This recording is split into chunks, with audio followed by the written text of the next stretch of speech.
Hello everyone, we're here with Osas and ISS. We're gonna head right into the action into an ISS game.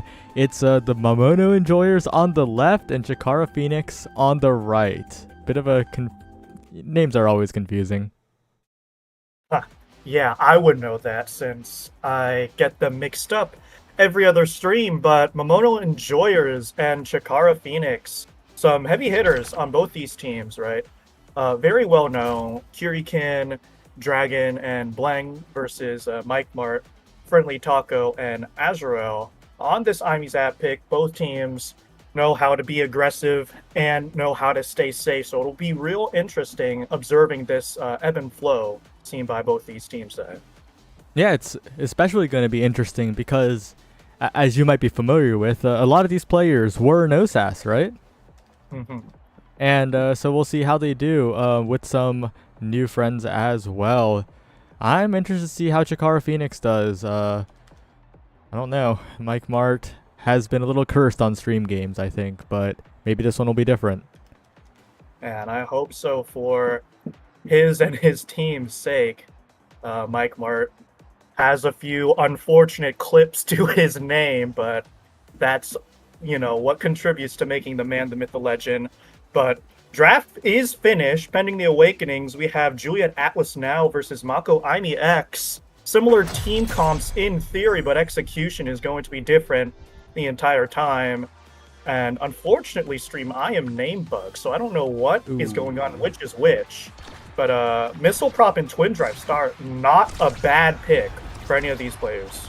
Alright, all you need to know is that Mike Mart's the Mako, and I think if you're familiar with Mike Mart in the stream games, a lot of things happen with Mike Mart, and Blank is also using a banned skin. So there's that, but no one said anything in Blank own goal, so maybe it's a bit of karma. I think that's fair play. Well played by whoever X. This is so cursed. I don't know which forward is who, but that Cosmic Expanse a little bit mistimed, unfortunately, and Chikara Phoenix will head up first. Yep, Kurikin, the brawler of the blue team here, playing that Juliet that's so strong on this IME's application. Some people are saying that Juliet is better than Rasmus on this map, and it's definitely pretty close, I think. But this dash punch pressure will be huge if Kurikin can find some. But so far, it's all Chikara Phoenix, right? They're navigating around the map. They're keeping the core control, and Mike Mart is keeping the core away very well. Yeah, but they are down the barrier right now. Still a big skirmish in the midfield. I'm trying to set something up here. Dribbling plays, all pretty standard stuff. A nice flip from Mike Mart to intercept Kurikin's dash punch as the core sort of drifts into the midfield once more. Now as the core goes topside, Mike Mart with first blood on the core. But it's all diffused with nice abilities until the punch coming through. Beautiful ability usage from Momono Enjoyers. Yeah, they're really getting it done in the corner. That's why you play those stuffing brawlers. That's why you play the Julia in the situation. Kurikin historically has been great, but that strike was amazing from Azrael. Got right past the primary from Blank, sends it around to Blank, and gets the next point here for Chikara Phoenix. 2-1 up now. Looking kind of good. Looking spicy, and the points have been relatively quick so far. The points coming in from real massive corner offense and a combination of the ability usage. What you really like to see, but unfortunately for Mike Mart, the drum and bass a little bit too late. Barrier goes down, but quick to equalize are the duo of Chikara Phoenix and a flip in the face. Unfortunately, if you're Blank, there's not much you can do there with the expanse already committed, and Chikara Phoenix take the first set. Yep, and with Azrael getting first pick, that is huge because Azrael has been taking over the game from the midfield line. And with Blank being first pick on the other end, not really able to take a lot of these good midfield awakenings. Monumentalist, I'm a bit confused on that pick. Deadeye was there, Heavy Impact was there. Heavy Impact in particular would have been a great deny away from the Juliet. But instead it's taken by... not the greatest draft, I have to say, all around. But, Oh, man. Yeah, Saya. This is cinematic drafts, but the Monumentalist pick, although confusing at first, I believe makes sense in the long run. Both Now and Atlas, good users of that Awakening, especially with the Twin Drive start. So even though it's not the ideal pick for Ami, it's certainly better than letting them scale out of control. Anyway, the core dripping in the midfield, but a nice strike war to end Chikara Phoenix's barrier and the dash punch to secure the goal. Momono's Enjoyers made quick work out of that one. Yeah, as good as the deny away from now is with the Monumentalist, if your first pick, you gotta play to your strengths, you know? You gotta pick up something that will help you turn the tables in this game. And that heavy impact, that Deadeye might have been it, but now they're on the back foot. Kurikan is just running forward, buying so much time, buying so much space as the brawler, and Mike Mart just has nowhere to clear. That's another goal. Yeah, Mike Mart was getting absolutely swarmed from all sides. The pressure, a little bit too much to handle. All the passes were good and not being cut. And that's just textbook play right there, something we've grown to expect from players of this caliber. Yeah, we'll see if things will change here in this next point.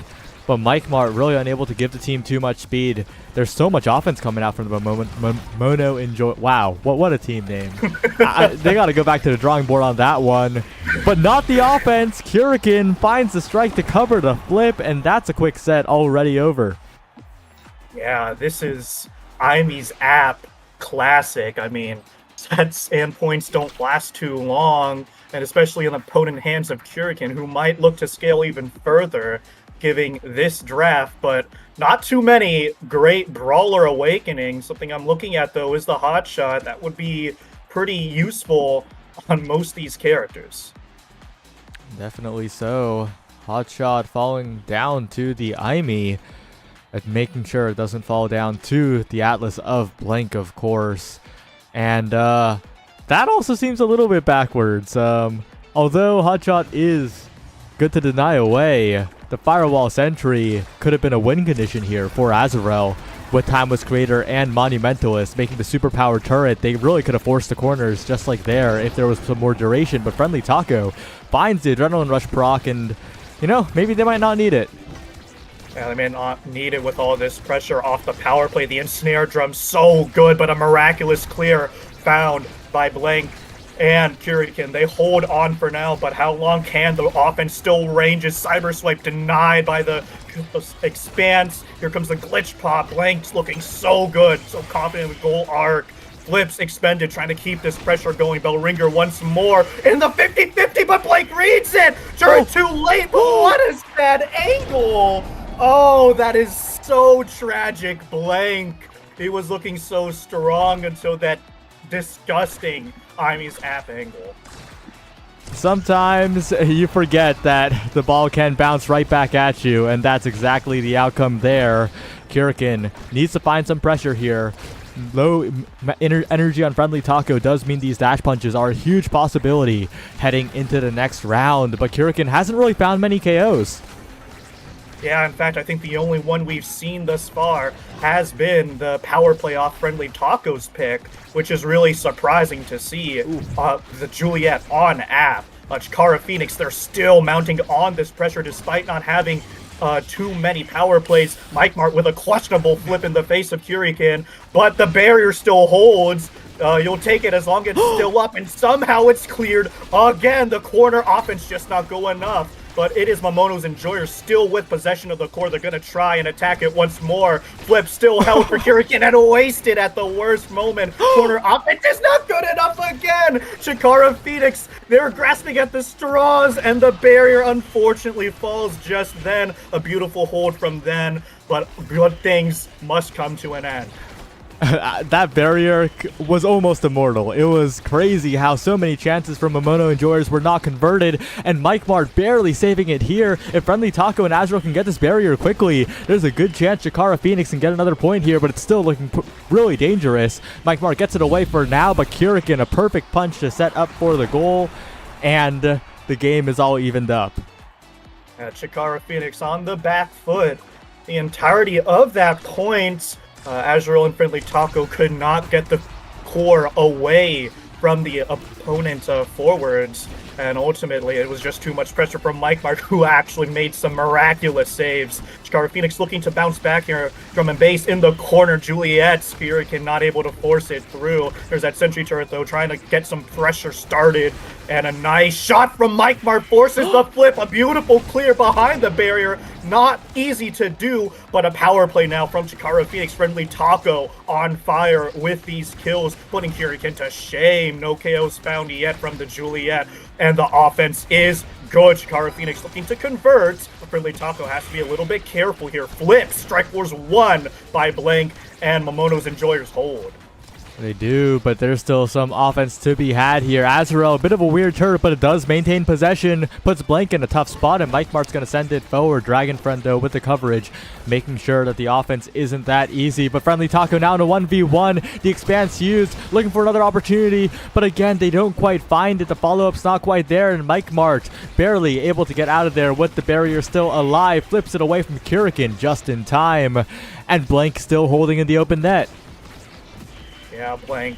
Oh my god, the expanses have been so good from him. Both these goalies putting in work, but a nice redirect off the corner, and that is a barrier equalized for Momono's Enjoyers. Core passing plays, activating, trying to sneak it around this Atlas, and they do force the flip. Chikara Phoenix, they will take that compensation, but it's in the hands of Hurricanes now. Nice drum and bass to keep it away, and snare drums, everything's coming out. Dash punch is online, it's game over, but no, cooldown's being wasted. It's Friendly Taco with the core now dribbling, intercepted by the Astral Projection. It was so good, and Hurricane sinks it into the bottom.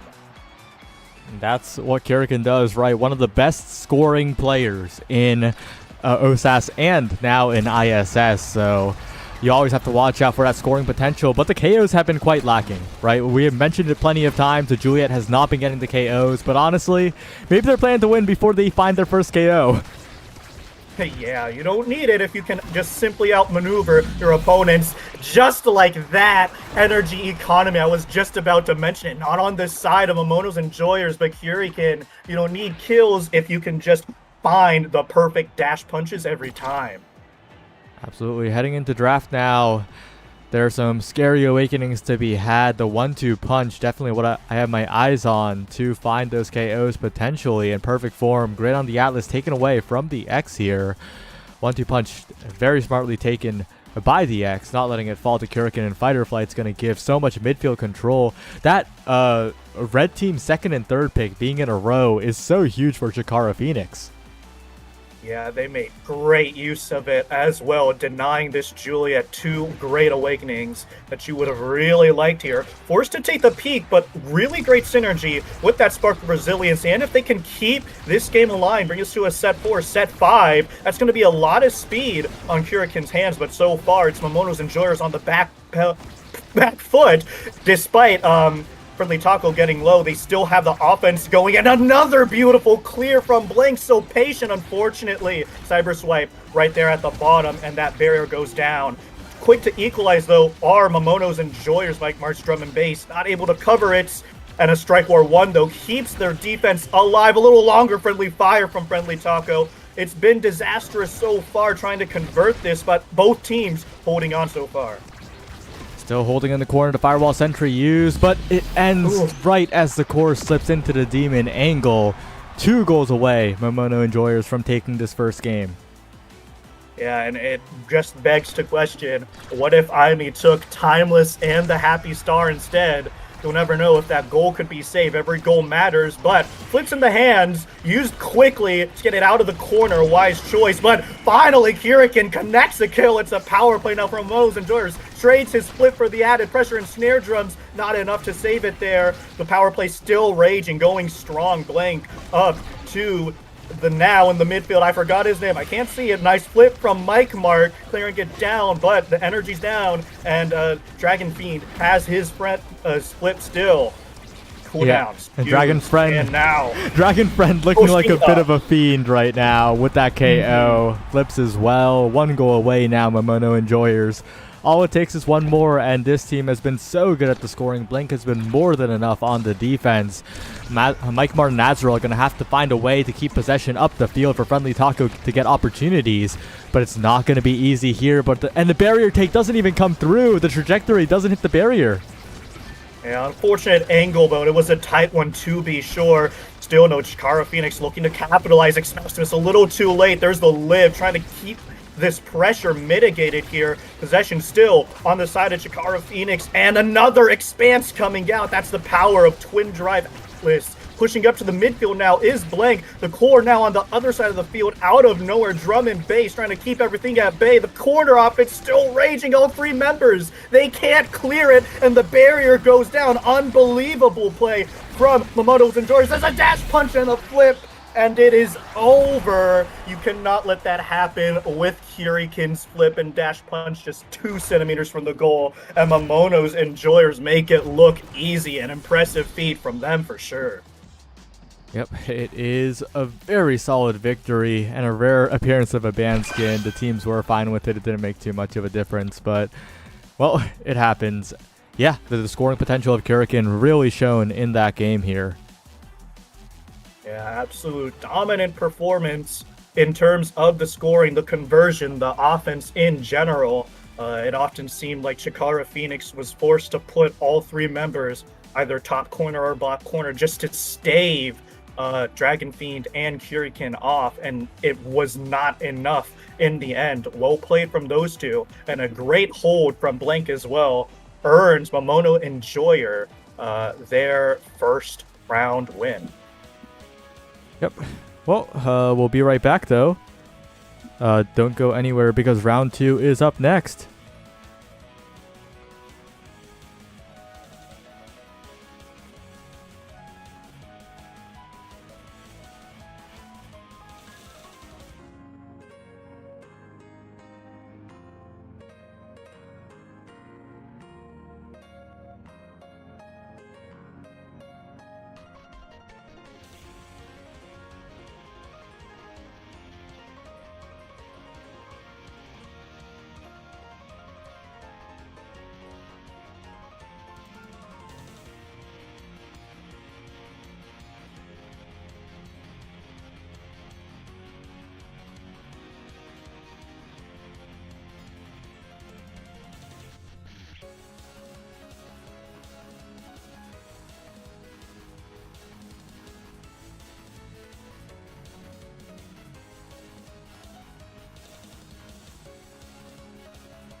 Hello everyone, we're here. It's I'll Do It Myself versus CFG. We've swapped on over to Osas for the Swiss round 2.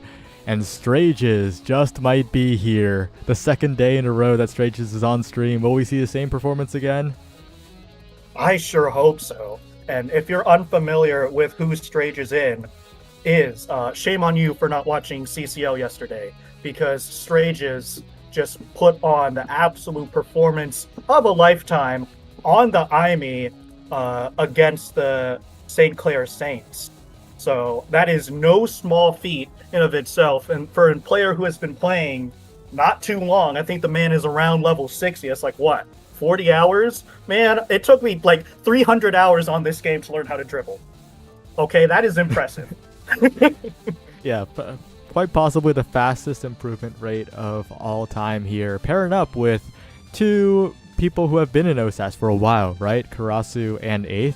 Those two players are not unfamiliar. They've made it pretty far in OSAS plenty of times, so very solid teammates to have in this matchup against CFG. Also a pretty veteran team at this point. Yeah, CFG, they've been around the block, a little bit of an upper caliber OSAS team, simply because of their coordination and their experience as a whole. Haven't been able to win it yet, but they're looking to now, and taking down I'll Do It Myself. That will be a big confidence boost for them as we head, I believe, to Aten City for this round 2. How do you feel about that, Saya? That map hasn't been in a map pool in like forever. I think the last time I've really seen that map be played was the New York LAN, and we're approaching the next LAN, the California LAN, so it's been a long time because we only have like 2 LANs a year max. Wow. So very unfamiliar map, considering generally it doesn't find itself in a lot of competitive pools. But I think that this open map will really punish the goalie, really reward fast offense.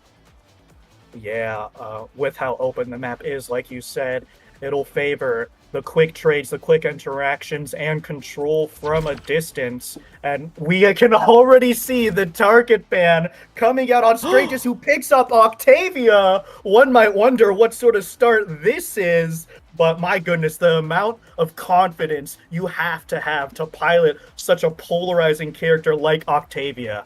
This Strages guy might just be the next GOAT. Yeah, and also, you know who else is on the Bozo Bunch? It's very notable Octavia player Gret. Muncher. That individual will be very happy to watch this. Strages will get more coaching in the future. I mean, this player's already shaping up to be a titan. But it's all about this particular game. Estelle and Taro, both very strong picks on the Aten City map with abilities to snipe the core. Juliet, not the greatest brawler on this map, but if she gets the core in the corner, it's pretty easy for her to get the barrier. So we'll see if 8th can really get it done.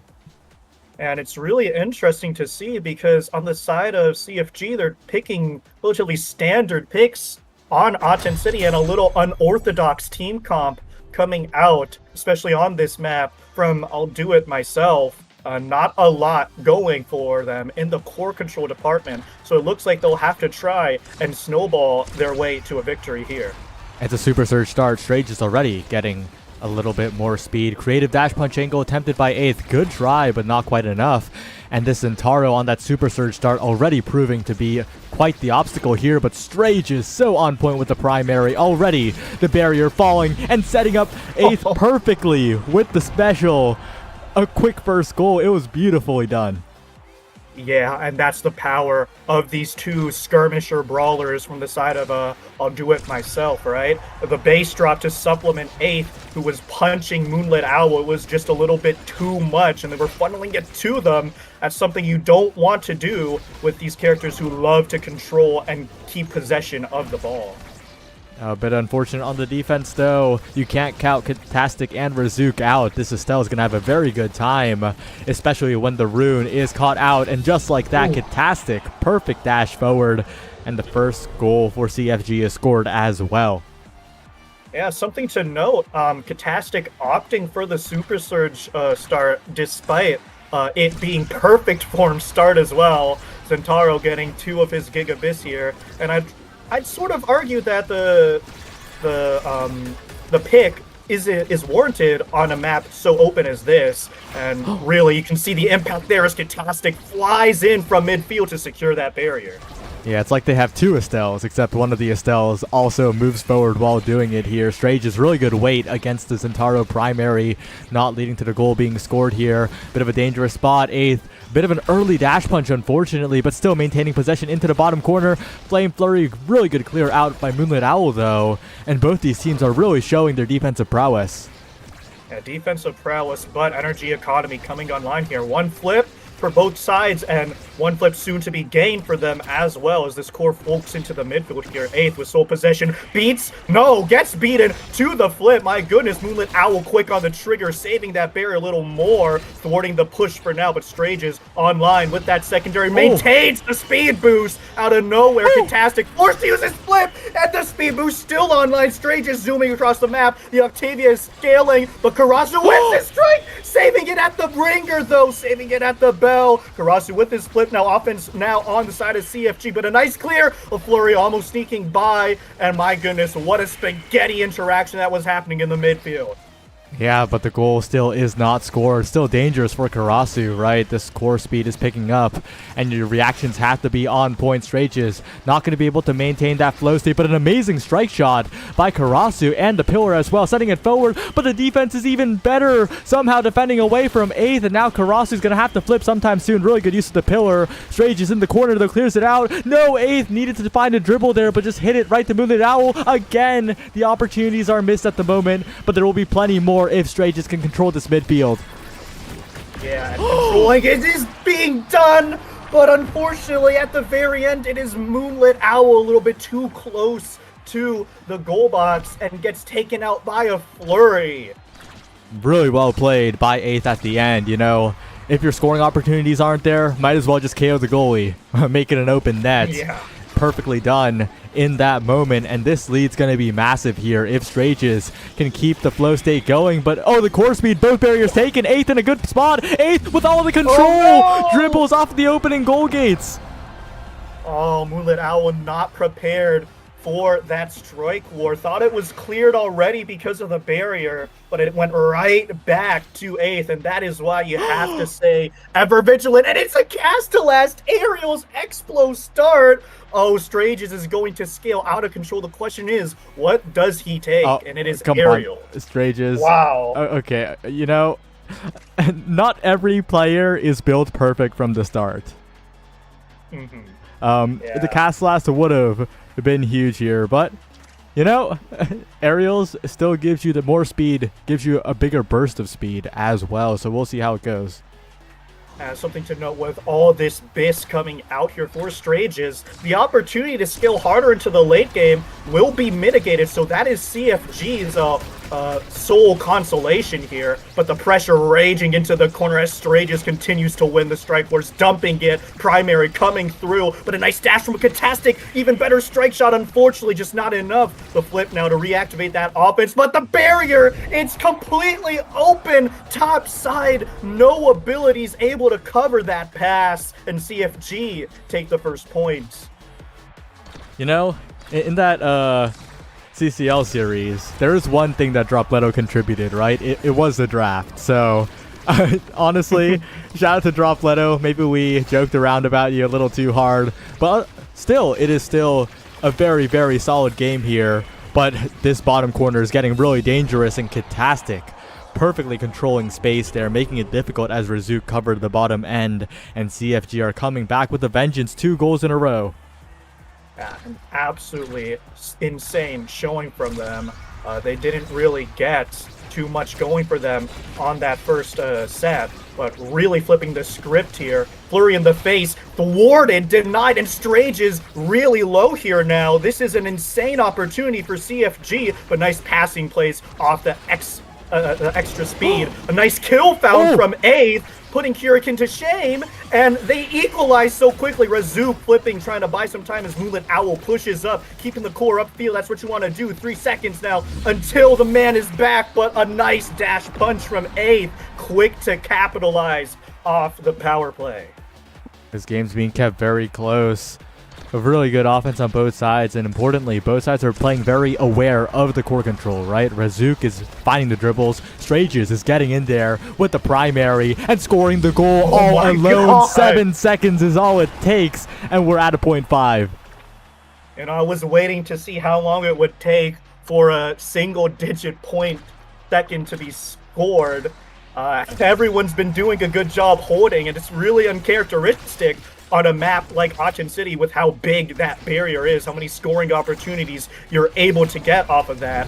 And with the full count coming up here, it looks like CFG is on the back foot once more as Strages, the base drop online, the flip is 2, and he waits through the slice and dice. Strages making a clinic out of CFG. It was close though, right? CFG got the first 2 points, so this game is still an incredibly close one, but that fight or flight has arrived. That awakening can make the Octavia not even depend on the flow state at all, and Strages knows that's how you take over a game, and we're now in Strages' world here, Achen City. Yeah, for the past few days, it really has been Strages' world that we have been living in. But I mean, if there's any compensation for CFG, it's prime time on Kai. That will just help supplement that defense even more. The Kai barrage, notoriously hard to crack. So if Moonlit Owl is able to time these abilities right, they could stave off Strages in 8th a little bit longer. Definitely a possibility here. Strages going in, but this Octavia is very, very low in the health department, right? Not the greatest in terms of evades and health bar. So Strages flying across the map incredibly fast, but the health bar is a concern here. And when the core is out of the Octavia's grasp, Razuk, so precise, finds the barrier, and this wide open net's going to be so difficult to defend. Especially with the flip on Catastic, but not even needed. The Catalyst putting in work, but it's ultimately the passive that gets it in the end. A beautiful setup from Razuk as well. Yeah, we will have to see if things will change, but so far it's really been overwhelming offense, and that's what you expect on Achen City. One team finds a barrier quickly and transfers that into a goal-scoring chance. But right now, the core flip being missed like that, Razuk trying, but the pillar's perfect, and the KO found onto 8th? Yeah, I think that was the Oni's Blade that did it at the end. I'm not quite sure, but a power play is exactly what CFG needs. Holding on now, but a beautiful Giga from Moonlit Owl, and Catastic finds another. The power play continues, looking low now, but 8th whiffs the dash punch. Catastic staying healthy in the slice and dice. Karasu can't wait that out. It's tough now, but I'll Do It Myself has been in this place before, right? The previous set they were down 2, and then they came out swinging 3 in a row. They could replicate that, and even if they lose here, they do have a lot of time left in the game. They're 2-0 ahead in sets after all. But Catastic and Razuk, the offense has been so good these past 2 points. Yeah, and continuing it with the flipping plays. Strages, great positioning. Oni's Blade coming out. Passive, not good enough. Nice strike force on the side. I'll Do It Myself, and Moonlit Owl has to flip to keep it alive. Oh my god, what a read from Catastic. Karasu opting for the up clear, and he is read like a book. And CFG, flawless set victory for them. Flawless and rewarded with the heavy impact on the Zentaro. But you also have to take a look at the speed awakenings too, right? Spark of Agility falling down would be huge for 8. Stacks on stacks in general would be huge for anyone. And that hot shot, the core speed, incredibly strong on Razuk. But Strages has so much speed now. Strages has so much speed, and I really do think that CFG need to neuter that by just hyper-focusing and killing this Octavia, right? Stacks on stacks only really threatening when the stacks are stacked. Say that 10 times fast. So get Strages out of the equation like they have been so far with the strong power plays, and CFG still have a ticket to win it. Just like that. Strages is already dead. But, 8th finds a dash punch out of nowhere, but the barrier's open as well. Gotta be careful here. If you're Karasu, the core speed could also be a double-edged sword, though, if it goes to the other side of the map, and Strages is back. 2 seconds left on this respawn here, and the situation is diffused. Almost disaster for both teams as 8th gets another one. Oh my god, 8th has been so potent with these kills, and no, the course. What? Oh my god, the core was wandering off into the hands of Eighth. Razuk almost saves it, but Strages there, quick on the uptake, saving what could have been the greatest whiff of all time. Yeah, shout out to Eighth, though. You know, like, when the opposing goalie is holding a little bit too far back into the goal box, you got to punish that. And Eighth is doing that so well. 2 KOs in that last point and creating a massive opportunity here. Strage is perfectly angled to get around the piercing shot there, and the defense holds. Defense holding so far, but for how much longer, as the core is still in the possession of CFG. Barrage in the corner, everything mellowing out for now as the passing plays come online. Katastic trying to Oki, not good enough though. Moonlit Owl trying to hold on to this score as Strages gets back online with that secondary. So dangerous, forcing the flip. Met by the flurry, though. Nice coverage from Eighth, who almost has their flip online. Good offense, though, but flips on the side of I'll do it myself, all 3 of them. In fact, and a man looking to die soon. Oh, the Kaz was actually just a setup for Eighth, who dash punches it in, and it is set point, match point for I'll do it myself. And they have 2 flips available. It's Auten City. They could flip for barrier. They could flip for the goal. And Eighth is facing packet loss, right? Eighth is kind of glitching all over the map. It's both a blessing and a curse because it's impossible for you sometimes to tell what you're doing, but it's also impossible for the opponents. Yeah, impossible indeed. And they've been making the impossible possible, but a beautiful dash from Katastic, catching all 3 members of I'll Do It Myself off guard. But something to be wary of is the stacks are getting stacked. There's 140 of them on Strages right now. A few more interactions, and there it is. Pop, that Octavia's scary, and the barrier falls as a result of all this pressure. Katastic quick to equalize with Razuk's help, and they still have the core flip online, committed. They're holding on to this. They need to score now, or else it's all over. Oni's blade in the corner. Nice defense, but there's no strike available. And CFG, they fight tooth and claw to equalize. And they've almost finished doing it. All it takes is 1 more goal, and the flips have been burned from I'll Do It Myself. The great position is no longer in their favor. Katastic, the one with the flip now, but uses it on Eighth a little confusingly there. The bandage preventing the core from being caught, and I think I'll Do It Myself are pretty happy with that outcome. Yeah, pretty happy indeed as energy shifts into their favor, and so is the pressure, but the core not there, and Karasu isn't either. Big blunder from I'll Do It Myself. They're on the back foot now, but they still have the offense raging in the corner, and a nice punch to equalize the barrier still with possession. Good patience, better strike shot, even greater portal, but it's all not enough. All CFG, they're holding themselves against I'll Do It Myself as the flip is whiffed. Core drifting midfield, secondary online. It's the cores going everywhere, unable to be read. Everything's whiffing now. No one's getting a good read on it. And Moonlit Owl strays a little bit too far. And I'll Do It Myself. They get it done. Strages said I'll do it myself. Final strike for the goal. And I'll Do It Myself qualifies for the bracket stage, right? They're 2-0 in Swiss. They would like to be 3-0 for a better placement in the bracket, but you know, you can breathe easy. Always good to be in it. And yeah, well played on Auten City. Auten City is a bit of a nightmarish map.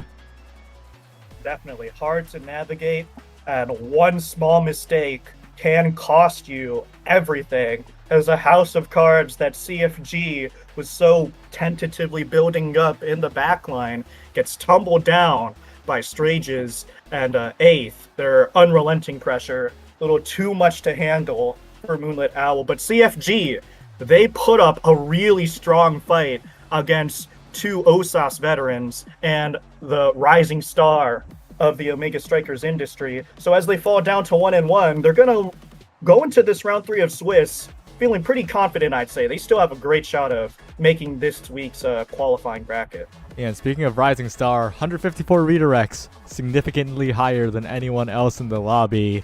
Very, very well done once again on a completely different pick than the IME that we saw the success on in CCL. But we'll be right back for Swiss Round 3. Time's really flying this OSAS ISS because I guess we're having fun. We are. Don't go anywhere. We'll be right back.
Hello everyone, we're back. We got Cutie Patooties versus 2.5 players as the final Osas Swiss round here. And this should be a pretty interesting one. Both teams are 1-1. And we'll see how it goes. We're familiar with both these teams by now. Regular OSAS participants, both of them in the hunt, not teams to scoff at in the slightest, strong in their own rights. But Clarion Test Chamber has been known to be the great equalizer of maps simply because it changes every time.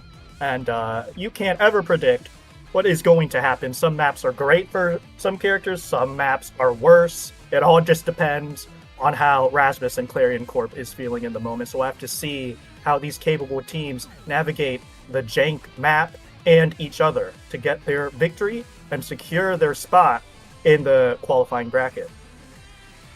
Yeah, we'll have to see how it goes here. Ready to see them playing on this map. I think 2.5 players, though. This roster is a little less familiar. Usually we see JP Mac, right?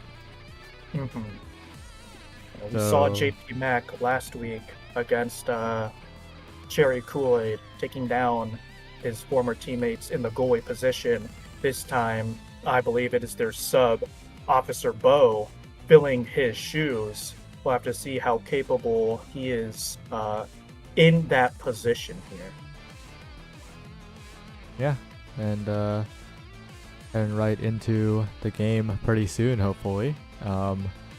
Just waiting on 2.5 players to all ready up, but I will say, Cutie Patooties, they do have a pretty solid win condition. I think I remember Duckitos in particular playing the Juno last time I saw them.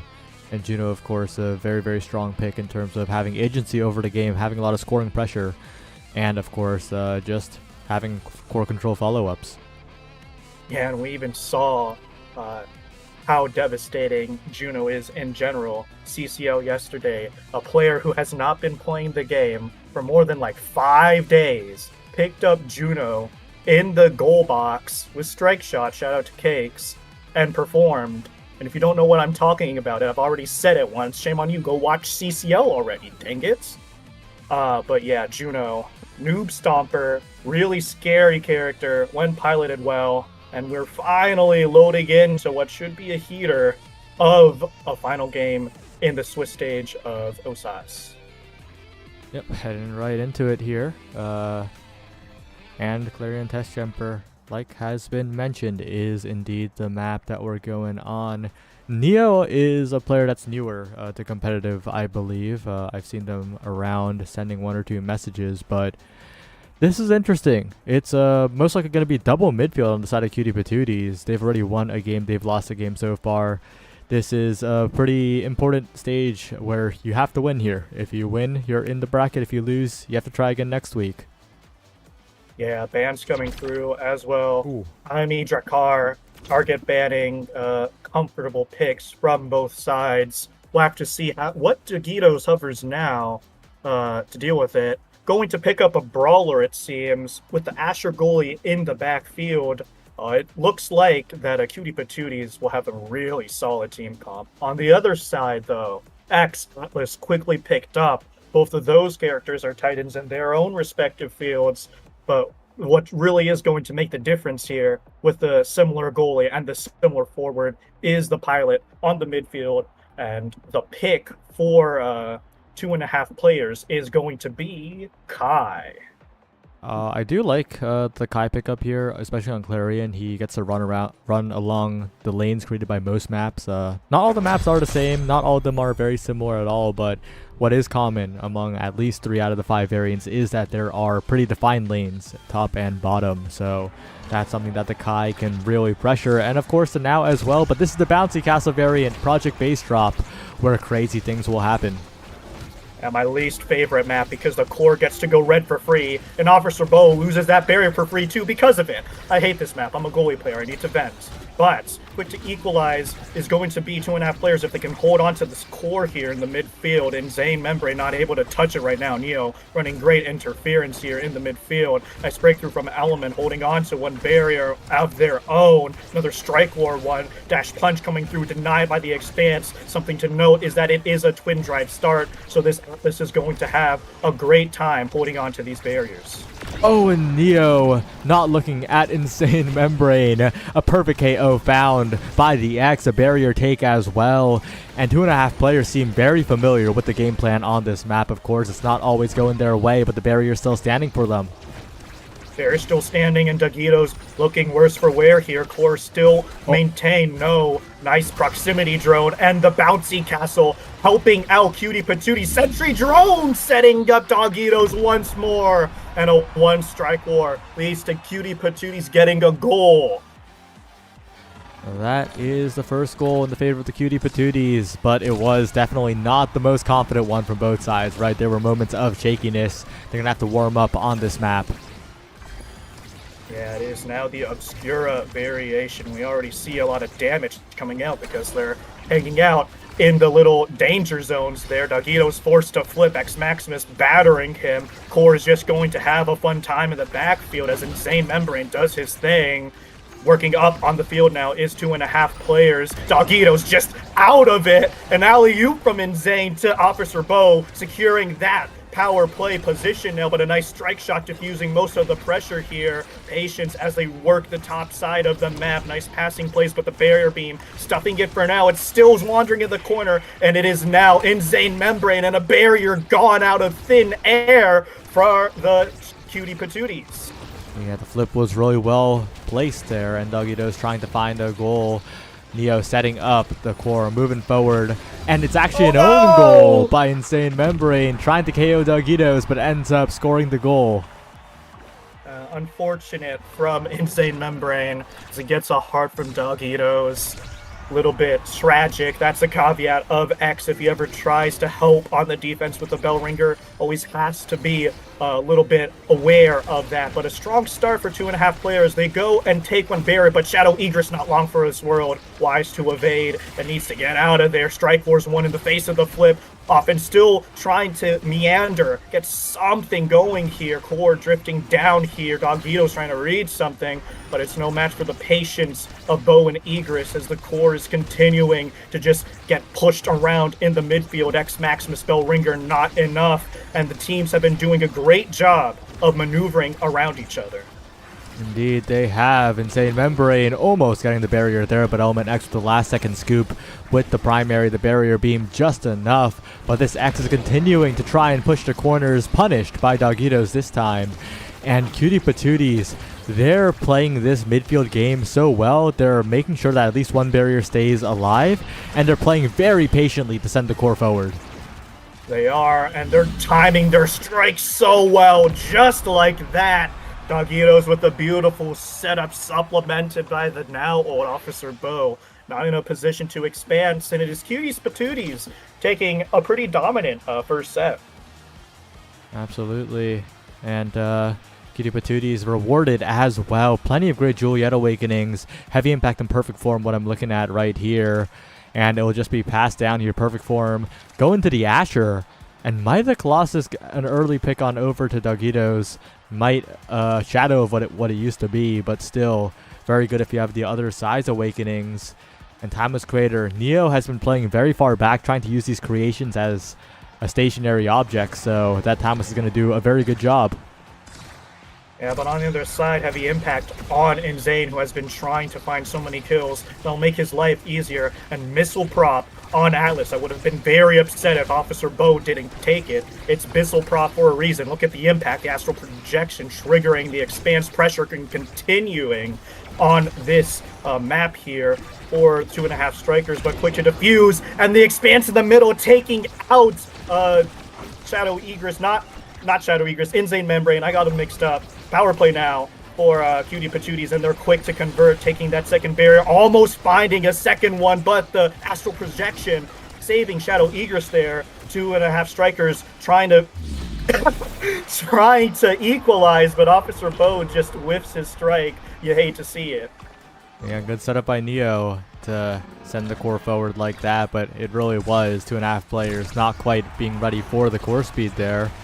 And Shadow Egress has been getting in there, but importantly, Element X has been limiting the damage. Oh, that time though, flips a little dangerously right into Insane Membrane's face, and the follow-up will take both barriers, and it might be 2.5 players turning this one around here. Yeah, I think this is their first open barrier situation, but it's a KO on Officer Bo, who was stepping a little bit too close. Power play out of nowhere for Cutie Patooties here, and Shadow Egress is looking dangerously low as well. Core upfield though, and Atlas is back online. They did well to defuse and salvage the situation here, but the offense is still raging for Cutie Patooties, and they convert so quickly off of it. Really nice flip coming out from Neo. 2-0 now, one more goal away from an insanely large lead here. Cutie Patooties playing consistent, and if they can find the KOs, they'll be even more consistent in their game plan. But right now, they got to watch out for the core in the midfield. They're losing control of it a little bit. Losing sight of the ball here as they lose both barriers quickly as well. But it's Insane Membrane one-on-one, pass splitter wise to defuse all that pressure, and a nice proximity drone from Neo here. Now the passing plays, the dribbling plays coming to fruition. Nice strike shot, but oh no, Element X! He assumed that it was cleared so quickly, but he got hit with the return to sender. And Insane Membrane will punish him for that mistake. All right, 2.5 players, not out of it just yet, but with one barrier going down already, it's Cutie Patooties saying to watch out. Great angle by Neo, though, to snipe away the barrier on the other end and stuffing out the flip as well. Dogito's now with an opportunity, but too far away from the core this time. And Insane Membrane not quite getting the strike interaction necessary to find the barrier as well, but Neo in general has been very good at interrupting these passes.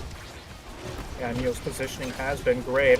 Now a supporting character, but unfortunately the core speed was a little bit too much for Neo to do anything about it. A beautiful flip, met in kind to save that goal. And now it is Dogito's here to equalize the barriers. Officer Bo with a lazy pass upfield. Neo there. The bouncy castle! Oh, Officer Bo, unfortunate positioning there. And Cutie Patooties will take their second set. Well-deserved MVP, and there are plenty of great awakenings that could be coming up. Monumentalist, Oof. the awakening you think of when you think of now, and it's here. Monu Timeless now has arrived, and Neo's going to be covering every single lane and basically half the field.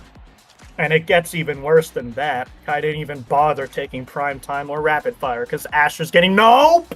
Ooh, oh, okay. That's a bit of a misdraft, I think. That is definitely a misdraft. Hot shot on the Atlas, though, trying to refresh that secondary cooldown even more, and primetime taken by X. A little counterintuitive if you want to kill, since they're going to be hitting weaker. A little misdraft from both the teams, but I mean, it's not really showing if Dogito's is getting picks like that for free. Oh, but the Rhombus fights back a little bit. The weird angle on the corner because the terrain isn't actually smooth, and well, that's almost 2 barriers going down, but Cutie Patooties do manage to recover, get a barrier of their own, and Dogito's incredibly low, though. This KO could be coming through. And on the prime time, you know, you do hit less hard for one hit, but you get 2 hits to play with, so maybe it's worth it. Maybe it's worth it if they can converge here. But a nice defense from Neo and Element X. They've been so rock solid on the defense. There's that path splitter shutting down anything as Egress can't really support Insane Membrane. Passing plays, dribbling plays, nice barrier beam, and a beautiful bait from Dogito's. Unfortunately can't convert. Free damage being taken on the Obscura map, coming to show why it is so potent, especially if you're caught lacking. Dogito's with another dribbling pace, stuffed out by the beam. No, nice flip from Officer Bo. The Dogito's dribbling a little too much, and members are being staggered and killed from both teams. Patience in the midfield, and Zane still up for now, almost taking his own barrier though. There's a flip from Element X trying to buy some time, save the pressure, and a beautiful clear strike shot, keeping it alive, and another one found as Cutie Patooties try and hold. Oh, but a really good revive there. Officer Bo keeping the midfielder alive, and that means the flip's available, but it's deflected right in front of the midfield line, and now Cutie Patooties are in a bit of trouble. Yeah, all 3 members nice and healthy again for 2.5 strikers, and it is not the same case. Nice strike from Shadow Egress. Even Element X was there with the breakthrough. I think that Giga sealed the deal anyways. It was a brutal start for Cutie Patooties as 2.5 strikers really just mounted on the pressure there. Absolutely, and Neo setting up those angles off the bumpers, this time unsuccessful though. That angle is really good if no one's there, but if there's someone there, just to pass to the other team. So it's a very high risk reward type of play for the Now to make, and we're seeing that right here, right? When it's interrupted, it's basically a layup, but when it's not, it goes to Doggitos. And Doggitos has been so scary in these one-on-one situations with all the dribblings, and Insane Membrane hasn't been able to match the pace that Doggitos has been exerting on the offense here. Good defense from Element X, forcing the flip, and unfortunately, it was already dire straits for Officer Bo, forced to use the flip to save it, met with a dash punch for doing so. Doggitos has been a monster in these interactions against him. Absolutely, and now with the center blocked off, it's Doggitos able to just run forward, play with those stacks on stack speed. And it is looking like Doggitos is able to take over this game. But they forget about the core. Insane Membrane, another chance to push forward here, but gets KO'd by the boosted Doggitos. The center orb doing so much work. Yeah, so much work as the power play continuing, but a blunder on the proximity drone, losing them a barrier here, and they're keeping the core upfield. Power play gone awry as 2.5 strikers look to hold. Flip in the face, met in kind, and both barriers fall. Flip to work with Element X, passing around the two forwards. Big X in the face of everybody. Doggitos looking low. Able to get staggered though. Insane Membrane with the core. Nice flip from Element X, but Doggitos is staggered once more. It doesn't matter. The Sentry chip. The Sentry drone with 2 Creation Awakenings backing it up. Just demolished the core into the goal of 2.5 strikers. All it takes is one more goal now, and in this variant, the Manu now can just completely deny the entire lane. Doggitos is going to have so many chances, but is being punched away. Does manage to get the orb, though, and evades away from the bell ringer. Starting to regen a little bit here is Doggitos. Staying alive just barely, but with no meter available. If they can KO Doggitos, that would be potentially the comeback here, as they indeed do and create a power play. Power play now, and a nice pass from Egress around the Dorito chip. The offense continuing as all the cooldowns are being used, but a flip to halt all the pressure as Egress needs to fall back now. 2 flips coming up here for 2.5 strikers. The core going red, the core going everywhere. Cooldowns expended once more. They can't give either team an inch for fear of what will happen afterwards, and the barrier falls. A flip used. Shadow Egress with the core now. Passing to Insane Memphis. Shot! Beautiful strike shot from Element X. Officer Bo holding, and it's Egress who falls instead. Power play now for Cutie Patooties. They need to keep this corner offense going. Strike Force being won, though, by Insane Membrane. Beautiful interference, and 2 seconds left. Make that one. Shadow Egress back online, but the pressure ultimately too much for 2.5 strikers. Both barriers down for both teams. A flip to work with, but Doggitos looking low. Shadow Egress pushing up all by himself. Insane Membrane wants to give them the power play. It doesn't matter. A rare blunder from Element X, who's been looking so solid in here. Egress sneaks it by him. Yeah, overcommitted there. Used the flip a little bit too late, and that means that Cutie Patooties are no longer at that kind of commanding lead. There's a big opportunity for 2.5 players to turn this one around, but Neo, with the flip available, forces out the expanse as well. One more shot's all it takes, but Doggitos goes for the gamble. It doesn't quite hit, but the core speed returns once again. Cutie Patooties close out the game. Well played from Cutie Patooties there.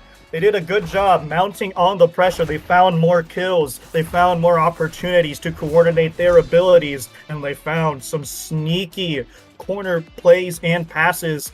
And while Element X was thwarting all the advantage of 2.5 strikers, they gave it their best. But ultimately, they were just a little bit outplayed by Cutie Patooties. Absolutely, and I just got confused. I tabbed on over to ISS, and there's an ISS team also named Cutie Patooties. Oh yeah, that team is also 1-1, fighting for their life, but their round 3 hasn't started yet, so we'll have to see. But yeah, well played to Cutie Patooties to close that one out. They make it to bracket, and we'll be seeing bracket pretty soon, so don't go anywhere. We'll be right back.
Hi guys, we're back and Cutie Patooties is back. Wait a second, wasn't that an Osas team? Oh, it looks like they just hit the fastest promotion in Omega Strikers history. Wow, I've never seen a team progress faster than Cutie Patooties. I mean, what they pulled against 2.5 strikers was pretty legendary stuff. I mean, it's nothing, it's not a big jump, you know, going from OSAS to ISS, surely. Yeah, I do a little bit of lying. They're completely different teams with the same names, unfortunately. If only it were that easy, Saya. If only. But it is Tauren, Smags, and Ultra Dre, familiar names to many long-time OSAS watchers and ISS watchers. And if you're also a long-time watcher, Ultra Dre will be familiar as one of the legends who made it very far in the Byte Breakers bracket in the only Byte Breakers tournament that ever happened of all time. Byte Breakers, the game that Audie teased to us, and then we've heard nothing about it since, I don't think. But a familiar team on the other side as well. Momono Enjoyers, who took down Chikara Phoenix, they unfortunately lost their round 2 to a team with an extremely long name, but it starts with Goofy Goobers, so I'm assuming that's what they are. Momono Enjoyers, nothing to scoff at. Hurricane and Blank in particular, both really good at what they do, and with a capable midfielder like Dragon Friend just supporting them both, they're nothing to scoff at either. Absolutely. We'll have to see how it goes here. Because, most importantly, this is a win and in. They're both 1-1. If you lose, you're not making the bracket. If you win, you're making the bracket. This is the match that determines your fate for the next while. And no matter who you are, you do want to just get it over with. You want to qualify, so we'll see what happens. And what better map to do it than the illustrious Taiko Temple? We see a lot of set 5.5 bangers on this crazy map. A lot of insane pressure because of the drums, because of the corner, because of the way the barriers are positioned. And it's looking like it will be the case this game as well, with the highlighted picks of Cutie Patooties, Aimi, X, Asher, all very scary in stuffing and not getting stuffed as well with the Asher goalie. Absolutely, but it's also going to be a little bit of a vice band coming out, making sure that damage output is kept in check. Momono Enjoyers, not KO Enjoyers. Yeah, I mean, Hurricane probably squeezed out 2 kills maybe on his round 1 on Aimi's app after getting like 2 really great awakenings, 4 brawlers. One might wonder what the start is with the Juliets and the Vice, probably a heavy impact of some sort. Now Dubu coming out as well. One might wonder if that's a Dubu forward, because melee goalies as forward on this map are extremely viable. Oh yeah. Yeah, Kurikan has played Dubu forward in the past, and with that Mako, it's confirmed it is Dubu for Kurikan here. And we'll see if it does take over the game, because Dubu forward can. If you find good opportunities in the corner on Taiko, it is so difficult to save. Especially on a player like Hurricane. We already saw how devastating it was on Juliet. I'd imagine it's the same story on Dubu, and it's an early pressure advantage, quickly diffused by Smags, who kills Dragon Friend off the bat, and that's a bear being taken as Ultra Dre, though, looking a little bit weak here. Sentry Turret keeping it in the corner, and both bears quick to fall. An insane power play conversion off of what Smags got. Ultra Dre low here, but not really in too much danger of being KO'd. This Dubu doesn't have that KO confirmed. That's super reliable after all. Ultra Dre looking for a combo, but Blank, a great strike shot out of the corner. And Kurikan and Dragon Friend are having a hard time dealing with the Pat Splitter of Tauren. Yeah, Asher, so dangerous to deal with as the barrier beam takes the life of Kurikan. It's a power play now, but they can't get it out of the corner. Never mind, I just lied, because a flip will be able to do that just fine. It's a devious angle from Tauren to confirm Cutie Patooties' first goal. Cutie Patooties looking good. They looked good last game, they're looking good this game. Different players, same name. Pretty similar game plan with the X, I gotta say.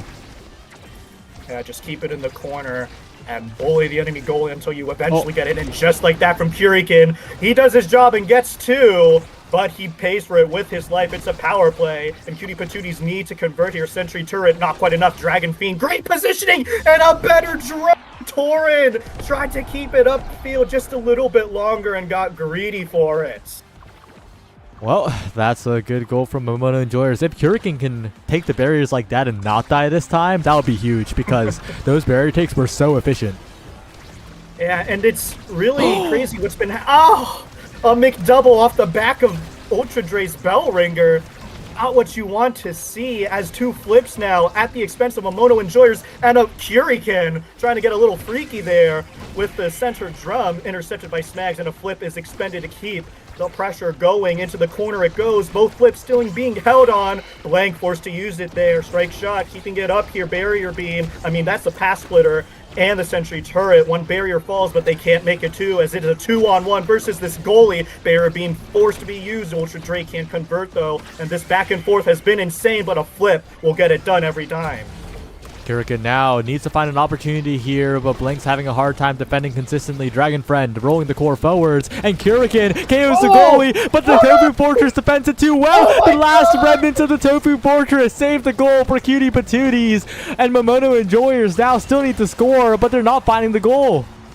Oh my god, what sort of interaction was that? They're still holding Cutie Patooties. Their man is back online. The core's going red, and Kurikan has a flip, but they can't get it to him, and they lose the point. What was a game-winning ult from Kurikan turned into a game-losing point, and Cutie Patooties convert off of it. That's tragedy for Cutie Patooties here. But, you know, they've shown greatness before. They can do it again. They've also shown that they're killable before. And they're showing that they're killable again here as Kurikan almost goes down as well. Ultra Dre brawling so well here. And Kurikan going to be forced to use the Tofu Fortress, but it's the wrong side of it. Oh, these Dubu ults hurt the soul. They've been more grief than they have been helpful, and not by intention. It's now Blank in a one-on-one with the core, with the flip here. It's drifting. Smags with one of their own. Forced to use the flip. Bull rush. He waits for it. Well played from Blank. Oh. Patient, and a nice angle from Smags off the center drum. Oh, Momono Enjoyers. That's a brutal set to lose. And with the goalie getting first pick, Torin's going to be even more unbreakable here. Nothing too crazy for the goalie Asher, but maybe going to deny that Monumentalist away from the now. Yeah, that is a pretty simple pickup here. A wise choice indeed, and not a bad pick as well with how disrupted the pass splitter has been. Super Surge, a solid choice you never want to see an IME with extended range. Bad things will happen as relatively standard pickups here for the rest of the team. Both Different and Siege Machine, solid picks for these two forwards. Siege Machine might make the difference, or it might make the Tofu Fortress backfire even harder. We'll have to see how it goes for Kurikan. Maybe the scoring potential will be unlocked here, but I really like what Smags is... Okay, well, Smags is dead, but I really like what Smags is doing on kickoff with the glitch pops, giving Cutie Patooties a lot of control, not just glitch popping it forward, but either back or down and away. But right now, it's all Momono Enjoyers trying to take the second barrier here. Unsuccessful, but Kurikan stays alive. Staying alive for now, and that now ult will help to do so. The Momono Enjoyers enjoy a one barrier lead, but my goodness, Kurikan was unable to get fully unstaggered and is sent flying off the center drum. It's a power play now, but it's seemingly easily diffused by Momono Enjoyers here. Kurikan back online, brawling with Ultra Dre, able to force it forward a little bit. There's a bass and drum to help support the offense, and snare drums as well, keeping it forward. Flips online. Ultra Dre with the core now opts for a kill instead, and he'll get it just like that. Pass splitter in the bell ringer. There's one barrier taken off of Blank's desperate flip. Can Cutie Patooties make it two, though, is the question. It looks like it's not the case. They hold on for now, and Kurikan's advancing forward, but you got to watch out for the survivability here. They can't quite catch the core, though. Kurikan, the Tofu Fortress, goes awry, and now they're in a bad spot here. Blank dribbling forward, but Ultra Dre has so much presence in the opposite side of the map here. Saved away by Blank, but the Firewall Sentry is an obstacle to get it around Torin, though, and the barriers are down. Oh, and a whiff strike from Kurikan as it's Soren's! But he quickly makes up for it there, causing the angle, but applying continuous pressure there. And Momono enjoyers, after that last set, they'll be happy to head up first in this one. Absolutely. Maybe they'll be able to find some more here, but it's going to be a little bit difficult. Maybe not, though. Kurikan getting destroyed in terms of burst damage.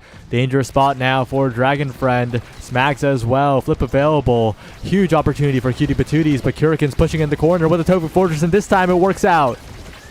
Now, a rare Tofu Fortress working. Dragon Friend with a flip now, pressure continuing, but the core slips by, looking to reactivate the offense is Dragon Friend, and they're getting it into that bottom bunk. Flip used, and they somehow hold Kurikan with the angle. They're still holding, and the log seals the deal eventually, and that strike war is won by Kurikan to secure that second goal. All right, turning it around from the Momono enjoyers. I'm not sure if this will continue, though, because it's shown to be a bit inconsistent before, but Kurikan rotated into position so quickly by the Super Surge now, and if they can keep the core on offense, it's good, but the team that's keeping the core on offense is actually Cutie Patooties until that moment. Kurikan, potential to set up here with that flip, with a potential Tofu Fortress, but the core gets away for the moment. Tofu Fortress is good, though. Barrier still not taken. Wow, impressive flip and patience, and they secure a kill too. Force Blake's flip, and they can't get the core to Kurikan, who has to meander on backwards. Too slow to do it, even with the drum and bass. He has a flip, trying to hold Dragon Friend back online, but it's not enough. Oh, the center drum from Ultra Dre making the core go red. An unsavable, beautiful hold, and an even better conversion from Cutie Patooties. Absolutely, all it takes is 2 more goals now for Cutie Patooties to erase those 2 of Momono enjoyers from the board. Ultra Dre trying to take it himself here, but the ensnared drums will be enough to prevent the X from that solo scoring attempt. Kurikan, though, that wasted flip might come back to bite the team. That resource was really necessary here, and it's going to take a lot for a good scoring attempt. Yeah, but they're keeping the offense going here. Tofu Fortress looks good this time. Sentry Turret to keep it away, but no, it eventually gets brute forced through, and Smags feeling the effects of it. Nice strike shot from Torin, holding on for now. Stagger now is Smags completely out of the equation. This is a pseudo power play. Kurikan with the core, and a 1 strike war. And Momono enjoyers, they convert, and I think it's off the back of the fact that they were dying less because of their positioning. Perhaps they'll opt to take some survivability if given the chance. Absolutely. But it's a bit of an awkward draft here for the Dubu, right? There's a lot of things you want. You want the Timeless, you want the Stagger Swagger. We'll see what Kurikan opts for here, and the choice might be made as Timeless Creator is denied away. Timeless plus Manu is going to make that pass splitter so scary to deal with. And that Might of the Colossus as well on Ultra Dre. That X is becoming a bit of a beast. X is scaling very hard, a lot of power, and the only person to take spec training. A lot of kills coming out, hoping to be mitigated by the CDR and the Stagger Swagger of Kurikan here. I have to see how it plays out, but it's so far so good. Offense being activated, but the Tofu Fortress goes awry once more. It's been a 50-50 split. Ultra Dre not able to convert off of it, though. Offense raging forward. The ults are committed. Course kept in the corner, and they do get 1 barrier. On the opposite corner now is Smags trying to pass Ultra Dre, who's looking a little worse for wear here. Blink to Dragon Friend, trying to get it around, but Smags intercepting, cutting the pass. Kurikan to recover the core from the barrier, but the barrier beam to hold for Torin here. It's a skirmish on the other side of the field as only 1 barrier is gone from all that action on both sides. Ultra Dre now looking for dribbles, looking to try and turn this one around as Smags finds a follow-up as well, but Blink is holding in the corner. Dragon Friend gets it away from the corner, and Kurikan now might have a chance, but the core speed just a bit too much to deal with, and Ultra Dre gets a perfect dribble setup, but Kurikan on the other end, but the barrier is mightier than the log, the path splitter is mightier than the Tofu Fortress. Asher proving that her abilities are more secure than Dubu's, but a flip available now. Dragon Friend to Kurikan, a flip available still, but the log just refusing to work. Save Dubu, functional character, but that setup is universal. Beautifully played by Kurikan with the flips in hand. They expended a lot, but Blank still holds on to his flip, if that's any consolation to the insane energy potential on Cutie Patooties. Smags now with the flip available, looking for a double barrier perhaps, but a great pass to Ultra Dre, not greeting, just taking the barriers that are given here. And now Blank in so much trouble in the corner, but a one-strike world by Dragon Friend will make the situation a lot better for the Momono enjoyers. Yeah, they quick to equalize, but Blank is hit stun. Ultra Dre looking to kill with the sentry turret. Blank completely out of it. As a result, the pressure overwhelming Might of the Colossus, earning Cutie Patooties their first points. It's all tied up now. Momono enjoyers might be in a bit of trouble if this is how it's going, because Smags on the follow-up as well. This Cutie Patooties team is looking so coordinated on the offense. Yeah, 2 barriers quickly taken away. Looking to equalize his Momono enjoyers. They get one, unable to get the other. And unfortunately, Blank was too quick on the strike shot. A nice conversion from Torin, turning defense into offense, into a converted point. Looking for a little bit more here is the Cutie Patooties, trying to turn this into a solid lead. And once again, the KOs in the corner have been Cutie Patooties' bread and butter on the defense. Yeah, I mean, it's just one-off hits. The players of Momono enjoyers just straying too close to the edge, trying to keep this off corner pressure alive, but they're unable to capitalize on it. Cutie Patooties, they still retain the core, not for long though, as Kirikin gets it away from the sentry drone. But barrier beam stuffing everything out as offense is quickly reactivated by Ultra Dre and Smags, and they get 2 for their troubles. A flip to work with. Blank needs to find something here, find some sort of clear, and they look like they have it. Kirikin, he misses his Tofu Fortress, but it worked! But it works? I don't understand how that worked out. Smags flipping, core away, sentry drone almost winning. Nice awareness from Torin, and Ultra Dre dies out of nowhere. There's flips to work with. Make that 2 kills now. Torin, what a there you can't! When a man has nothing left but a flip and a dream, it's Kirikin there to shut it down. Beautifully played from Momono enjoyers. But it's still an even game, right? The Cutie Patooties with a good point can still bring it into their lead here. And once again in the corner, Dragon Friend taking way too much damage. Needs to be so careful here. Doesn't get the orb. Dragon Friend KO'd. But Blank making sure that both barriers somehow stay alive here. Yeah, but one will fall soon after. They're looking to get 2 here, but the ensnare drums and the tofu. Oh my god, Ultra Dre got killed by the ensnare drums. And now it's a power play now for Momono enjoyers, but holding now is Torin and Smags. They've been so good. Past splitter, it holds. Now it's on the bottom barrier. Now they're able to get 1 for their troubles after whittling away all the cooldowns. Core going everywhere. It's offense now still for Momono enjoyers, but the core slips away from them. Dragon Friend just in time to help save them from calamity as both barriers fall. For Cutie Patooties, they need to convert now. They need to hold now with the sentry turret, and they are able to squeeze it by. An absolute banger of the set as the rollout is coming through. Strike shot, the home run, everything being committed. Ultra Dre denied by the ensnare drums here. Dragon Friend looking to set Kirikin up, but Smags is everywhere all the time. And these teams are holding. They're looking to Fortress too soon. It helps the other team. Neither opponent can't get anything done, but a rollout secures another kill. It's a power play once more. The flip is denied by the pass splitter. Dragon Free jumped the trigger. Kirikin with the ball now. Torin, oh my god, Ultra Dre, someone get me some help, Saya. That is a tragedy for Momono enjoyers. Now the core on the other way. What? That was a backwards glitch pop from Smags. Oh no.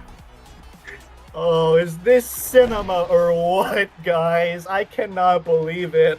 Taiko Temple delivering once again, and it's all thanks to these teams. Oh, but they have to tackle this draft extra spec 1-2 fighter flight. All scary awakenings to be taken. Yeah, they really tried to pass out an extra special to Kirikin, but it didn't end up happening. Going for heavy impact here. Wait a second. That gives Fighter Flight for free to the X. This X doesn't even go for Fighter Flight. It falls all the way down to now. Kirikin should have taken it. But it falling to Dragon Friend is a huge miracle for for Momono enjoyers. I have no words for what just happened in that draft, but it was a mess. Just like this game here, Tofu Fortress, it doesn't work, but the Ensnare Drum, Path Splitter, all the ults coming out, all the creations, it's a flurry, and they somehow get it cleared. Ultra Dre trying to equalize. Dragon Friend able to clear it though as the offense continues once more, but Dragon Friend not long for this world. Ults to live, gets killed anyway. It's a familiar power play for Cutie Patooties, but they're down to barriers, but a McDouble quick to equalize, and we're all tied up. Flip from Blank in the face of Ultra Dre. He waits to strike, and their friend's back online, but unfortunately not positioned in time. And the Cutie Patooties take the first goal. That's just this game in a nutshell for the Momono enjoyers. They start off strong, but then something goes wrong, and they're on the back foot. Cutie Patooties have been the more consistent team. Momono enjoyers have had flashes of incredible brilliance, but the consistency is definitely a problem here, especially for that ability right there. The Tofu Fortress hasn't worked out for them, and the Path Splitter has on the other end. Yeah, shutting down Tofu Fortress and shutting down Dragon Friend is Ultra Dre trying to make it 2. Hurricane, worse for wear, it's Blank trying to hold on all by his lonesome. Hurricane, he's out of the equation, and Blank's holding all by himself. Dragon Friend back online, Sentry Turret committed, keeping it in the corner here, but it somehow gets cleared, and offense is continuing. They had the numbers advantage, but the teammates of Torin quick to respond and quick to reactivate this offense. They're taking a break now. Ultra Dre looking low. Corner offense once more. Barrier beam to shut it down, and the Tofu Fortress fails to work again. Blank now with the core. Hurricane denied by the glitch bot. Gets it again though. Overtime now. Core's going red, and Blank flips it out of there. Cutie Patooties hold on for 2, but not for long as the breakthrough goes wide, and it all comes crashing down. Hurricane denied by Torin. Blank's pushing up though, supplementing this offense. The Ultra Dre disrupting and equalizes the barriers. Core's going back and forth, but Ultra Dre, he's been so scary, and Snare Drums at the perfect time though, and it's a nice, beautiful setup, but a better strike up. Oh my god, both these teams, they're doing well to convert, and they can't get the finishing touch though. There's a flip to be worked with, stuffed by the Path Splitter, but finally, Hurricane's ults have been stuffed by it, but the Path Splitter seals the deal for them this time. You know, the Tofu Fortress has failed like 10 times so far. The Path Splitter has finally found its first failure. And that time, it wasn't even like the Path Splitter failing. That was just, it happens if it's angled like that sometimes. But right now, Ultra Dre unfazed, still pushing forwards here. And Hurricane, double barrier potentially, but the barrier beam is just so solid.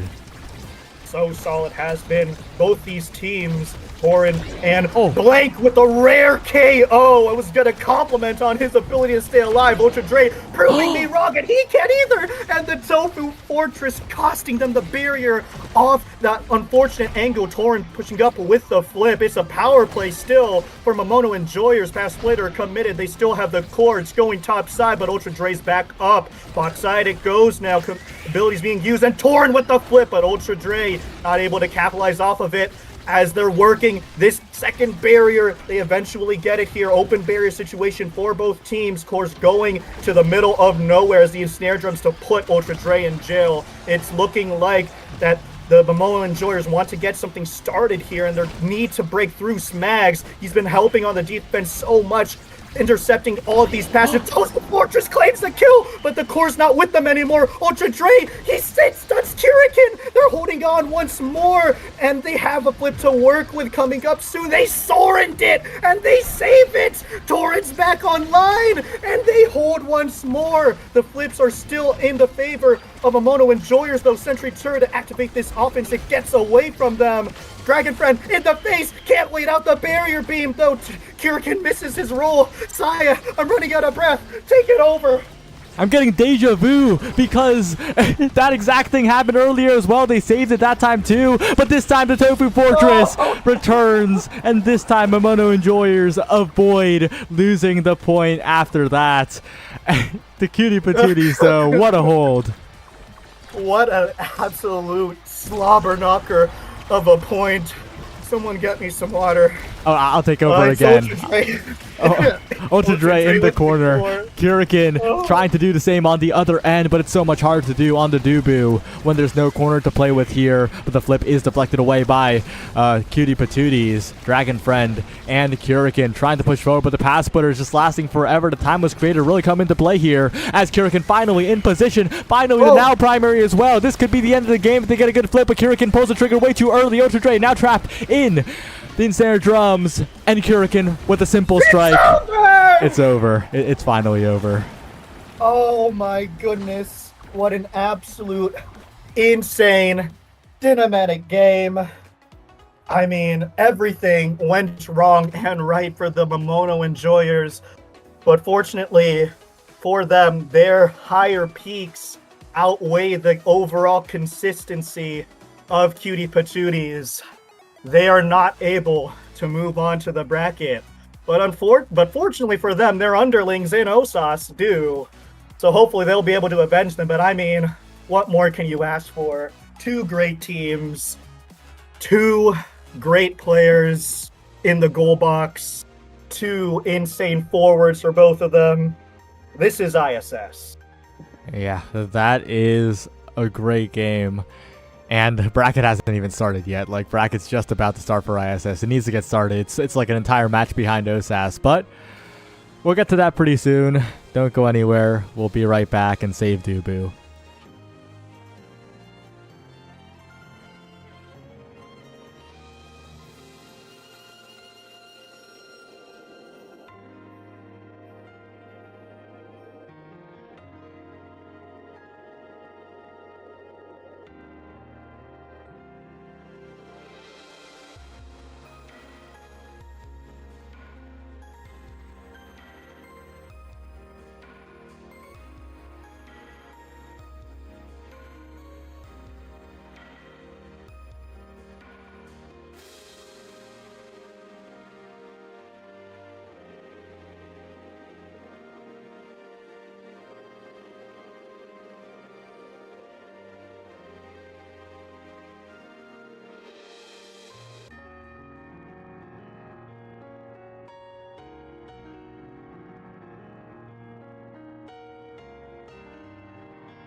We're back. We're here with Osas, and we're here with God Strongest Soldiers versus Core. What a name. That's an interesting name. Yeah, we'll have to see if they truly live up to the title. But we're headed here to AtLab, and tragedy strikes because I think I'm name bugged once more. Can't do anything right. Anyway, Asher Aimi Kazan being covered by the strongest soldiers of God. Don't know who's piling it, but it seems like this team has been really dominant in the Osas queues lately, and we're about to see it happen, or maybe not happen, against Core. Okay, I'm going to try Discord streaming. Maybe that will save things. Does that work?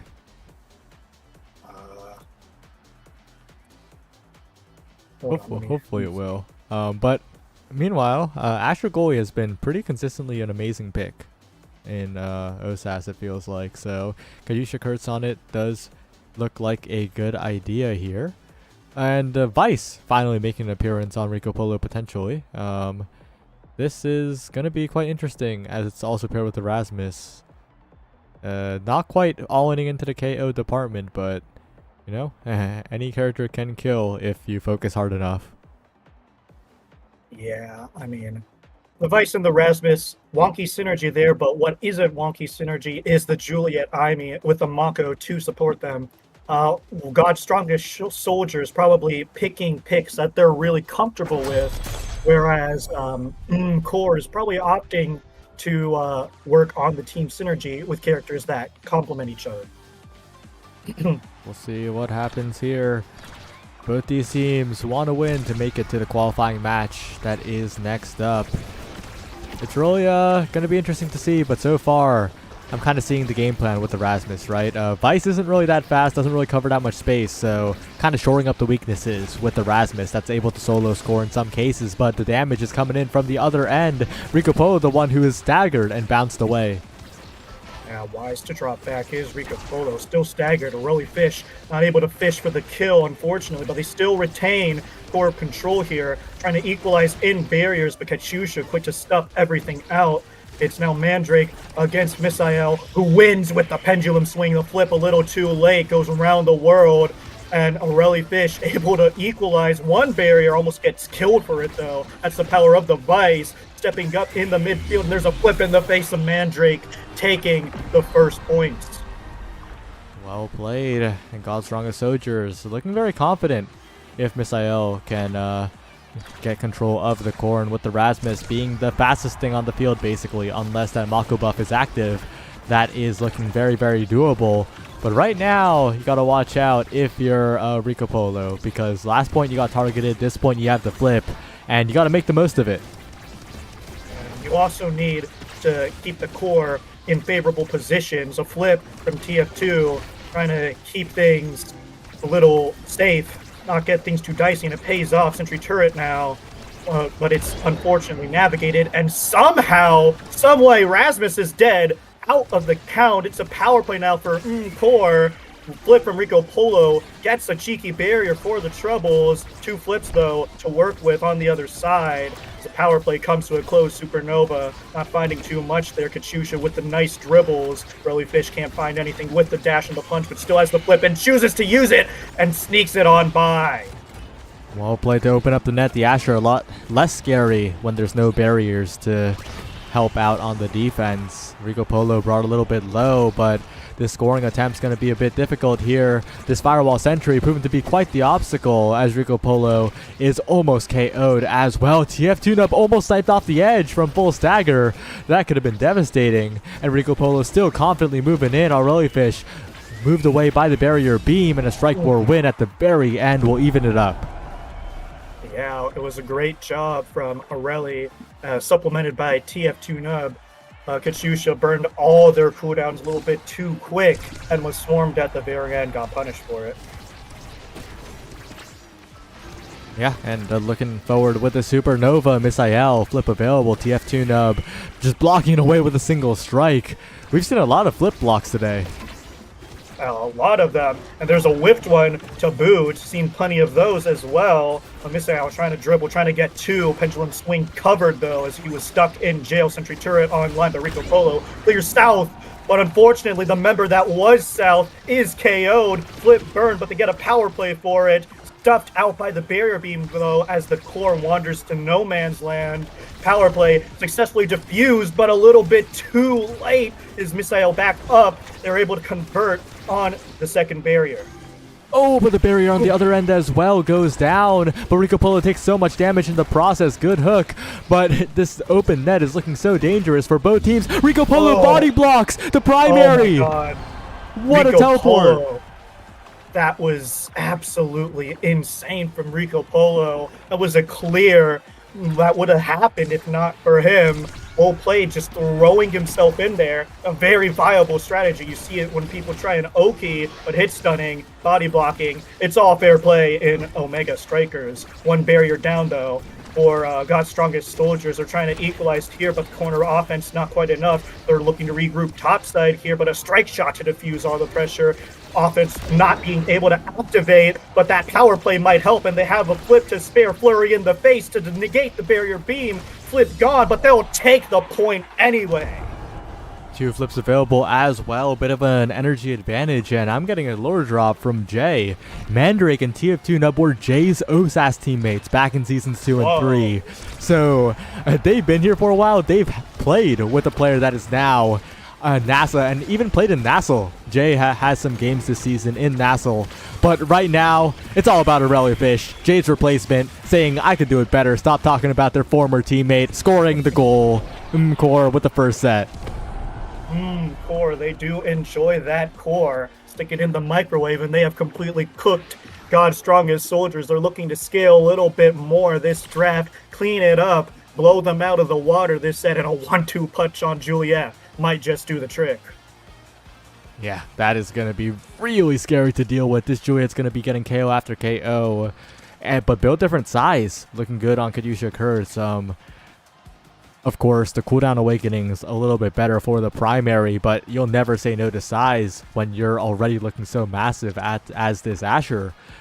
And Deadeye falling all the way down to last pick might be a bit of a mistake. I think the Aimi should have taken that. The Vice is going to have a field day. Oh, definitely. Even though Misael took the Timeless to try and stop the scaling of that Aimi, doesn't matter. In the end, they'll take that Dead Awakening and they secure a kill with the extra size. Beautiful precision, but they get both barriers lost for their troubles. A well-earned trade-off for Core. They lose one barrier in Kai, but they'll be able to hold on to the other as TF2 Nub comes back online here. Still, they have to play a little bit of defense, but a nice strike war will get them out of the woods for now. Core popping the middle, and they're winning strike wars, but they're not able to activate the offense. Roy Fish looking for an opportunity here to firewall sentry. A little bit awkward in the midfield, and it does dissipate for now, but the possession's still pretty good for Core. Misael, though, with the flip, such a big threat. The passing play is coming in, and Misael trying to find a shot to the top side, but deflected away. Roy Fish not able to get the KO, but the Flame Flurry will do so. The flip, though, stunned away by Rico Polo. Perfectly done to keep this point alive, but a flip forward to try and build momentum. And the core just awkwardly drifting back to Rico Polo, but the Supernova will set it up perfectly. And God's Strongest Soldiers just keeping it going. God's Strongest Soldiers using clever manipulation of the core, as well as their strong abilities to keep that core away of field. They couldn't get anything activated in core off that power play. And it's another power play for God's Strongest Soldiers. These guys are going band for band with the kills. TF2 trying to stall. They're diffusing the offense for now, but the power cord sinks it in, and Snare Drum's little go wide. Sentry turret to help the situation. Pendulum swing to supplement Rico Polo, who walks in and gets it done. Rico Polo has been the star player for the past 2 points. It's a new set. The Deadeye doing a lot of work. Being gifted the Deadeye as last pick has really changed this Vice.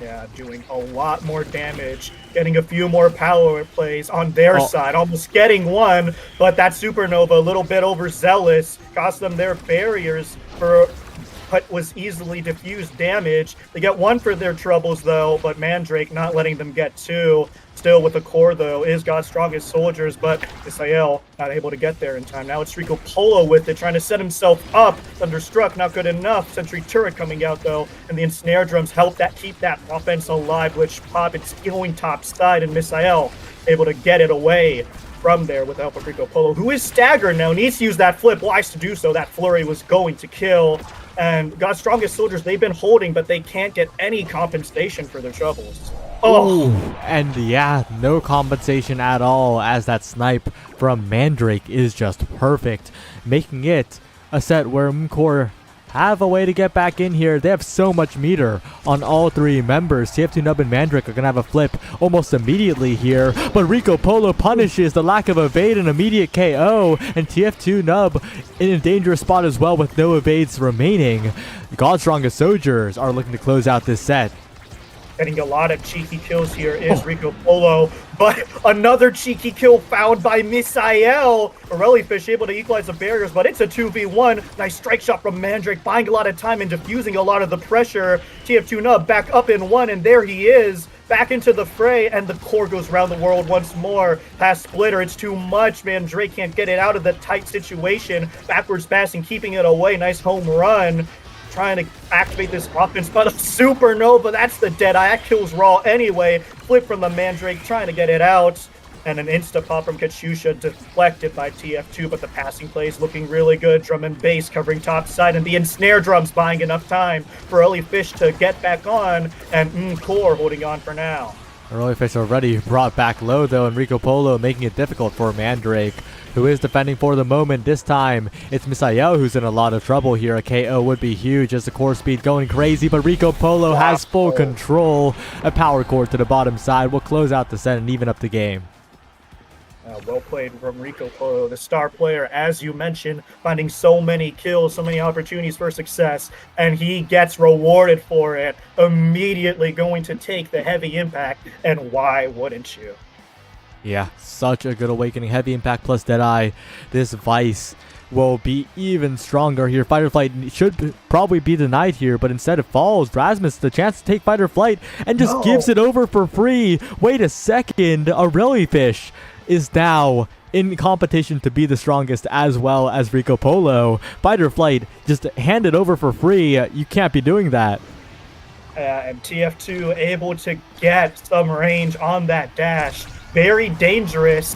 I don't think the heavy impact will be enough to offset how crazy these awakenings are, but Fish down and out for the count right now, but there's the extended dash range coming to play. Power play activated, and they're getting a McDouble. The core gets in between them. Damage coming into fruition here. Man is up in 3 seconds, and a nice strike war won by TF2 Nub.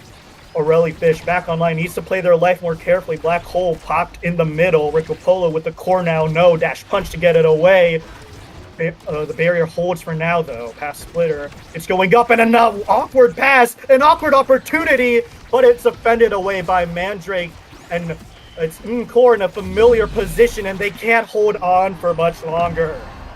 God's strongest soldiers, their offense has been stable. They got the damage pressure as well, making sure Fish, even though Fish's awakenings are strong, if you're damaged too much to play with them, then that's a problem here. And the damage being a big problem, especially as, oh no, taking it so early here. Forced to flip his TF2 Nub, doesn't even get a barrier off of it. Great defense by Katyusha Kurtz. Yeah, and they have to hold all this time because they're focusing on killing Fish, and it's been doing great wonders. Sad Boy's angle incoming, another flip incoming as well, but Rico Polo a bit too overzealous. But both members of Core looking really low, and Katyusha recognizes that. There's one down. They're trying to fish for another here. TF2 Nub, nice glitch pop, sole possession of the core here. Going to wait it out, play it safe, buy some time here to defuse this power play. Beautiful blink, getting things away, keeping Core upfield, and Fish back online. In a lot of danger though, because that damage is going to start stacking up. Misael looking forward for maybe a scoring opportunity, and the dash punch won't be what is for the KO. Fish now looking for an opportunity, but it's not coming in. Misael just has that control over the midfield. Fish, there's only Misael to pass to as the KO comes through. Oh, Mandrake with a nice opportunity to get that bear, but Katyusha well aware, helped by that size. Power play continues, sending it top side. Drum and bass holds for now. There's a flip from Morelli Fish, sending it top side around the world, keeping it upfield. Blink from TF2 Nub a little bit too early. They're sending it bot side, but the pass splitter shutting it down. Passing to Rico Polo is TF2. Friendly fire. It's still in the corner. Strike Force 1. And the barrier falls. Sentry turret online. Doesn't even help keep the core upfield as the flip comes out, but the angle is cast. Katyusha to Rico Polo. Can't get there in time. Neither can Morelli Fish. There's so many opportunities to try and get something going here, but it's only one-off interactions with the core happening, and these are simple clears for the goalies, but the whiplash in the face is not. Yeah, the coordination just isn't there for core. They've had one or two individually good plays, but when it comes to the full scoring potential, you need to work with your teammate against an Asher goalie, and I think that's part of why Asher goalie has found so much success in Osas and ISS. If your opponents aren't coordinated enough to get around you, then you can just block everything that's in your face. Yeah, Katyusha, rock solid. So is Mandrake, but what's really been the difference is the damage and the power plays. Morelli Fish, worse for wear. Once more, a familiar story, but able to get that second barrier. There's some life from Core as they need to convert here, while Morelli Fish still... It walks this earth, grabs an ore, but the barrier is traded. Whiplash, not good enough, and it's a one-on-one. Katyusha jumping the gun, uses the flip, clears it for now. Dangerous situation, navigated by them. Flip comes out the hook, not good enough either. And TF2 Nub running interference in the face of the flip, but Mandrake is there to cover it as both teams work the midfield, trying to get something done here. Still a dangerous spot as Katyusha to Rico Polo looking for an opportunity as TF2 Nub, but the core just finds its way away. The Supernova thankfully doesn't hit anyone if you're an core fan, but Misael keeps it forward looking for an opportunity, and the core speed's becoming quite ridiculous. If a Morelli Fish can find a dribble into a shot, that could be it, but it's TF2 Nub with a cyber swipe to the top side that will bring a point to core.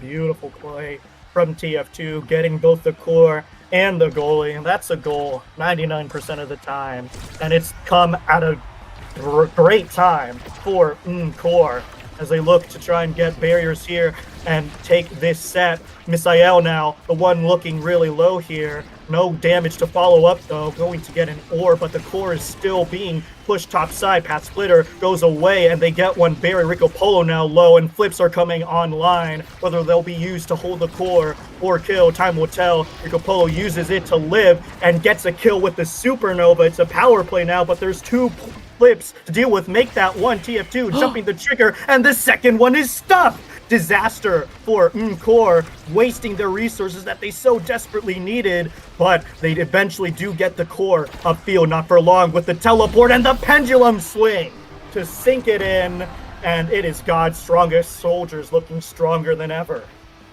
Absolutely, it is looking like they're in full control here. And as we head onto the draft, they also have the chance to deny away survivability. Spec training also looming here, and plenty of other damage options as well, like the missile prop and rapid fire. Stagger Strikers denied away here. That would be huge, but Twin Drive instead taken. And I'm wondering where the Stagger Swagger and that spec training will fall, as Mandrake might be considering denying it, but no, it just picks the missile prop instead, and spec training on device going to be even more devastating.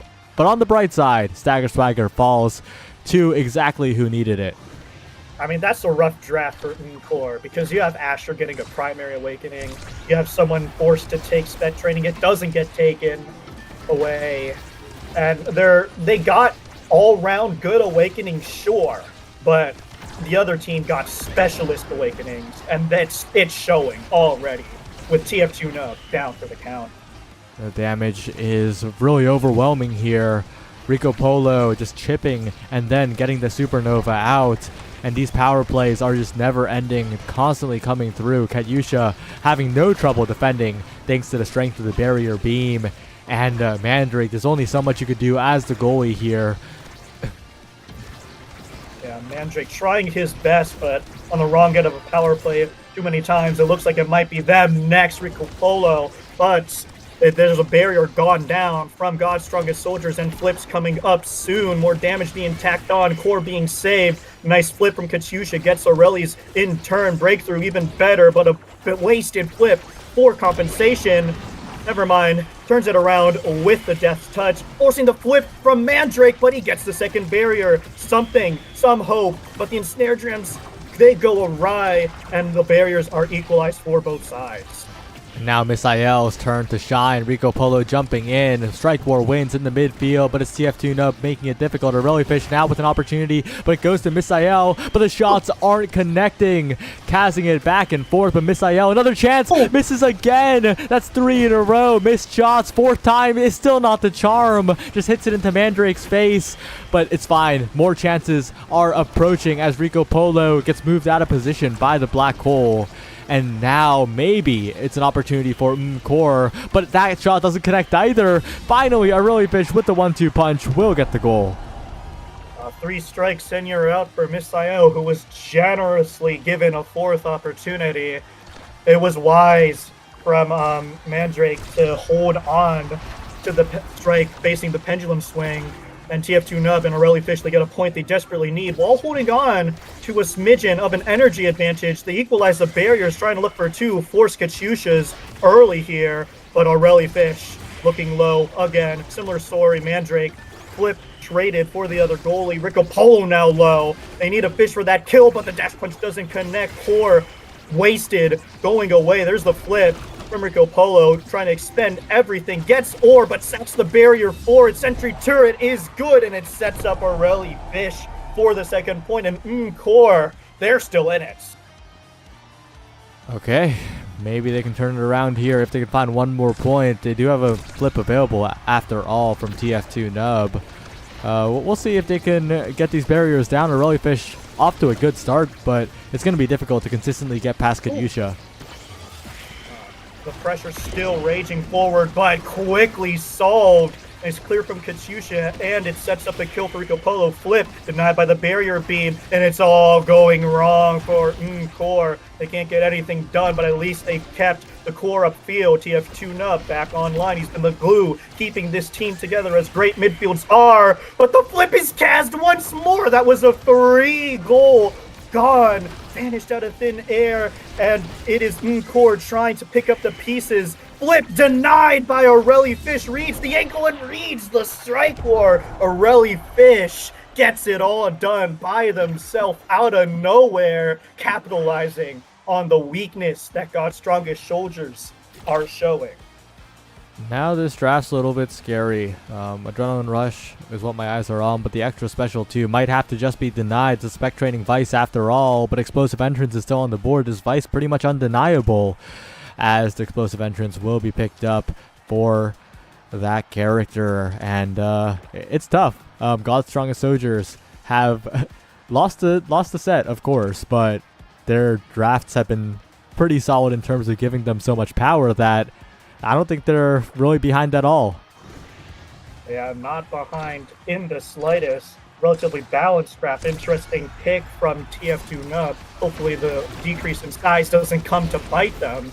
Perhaps it'll help them survive a little more, being harder to hit.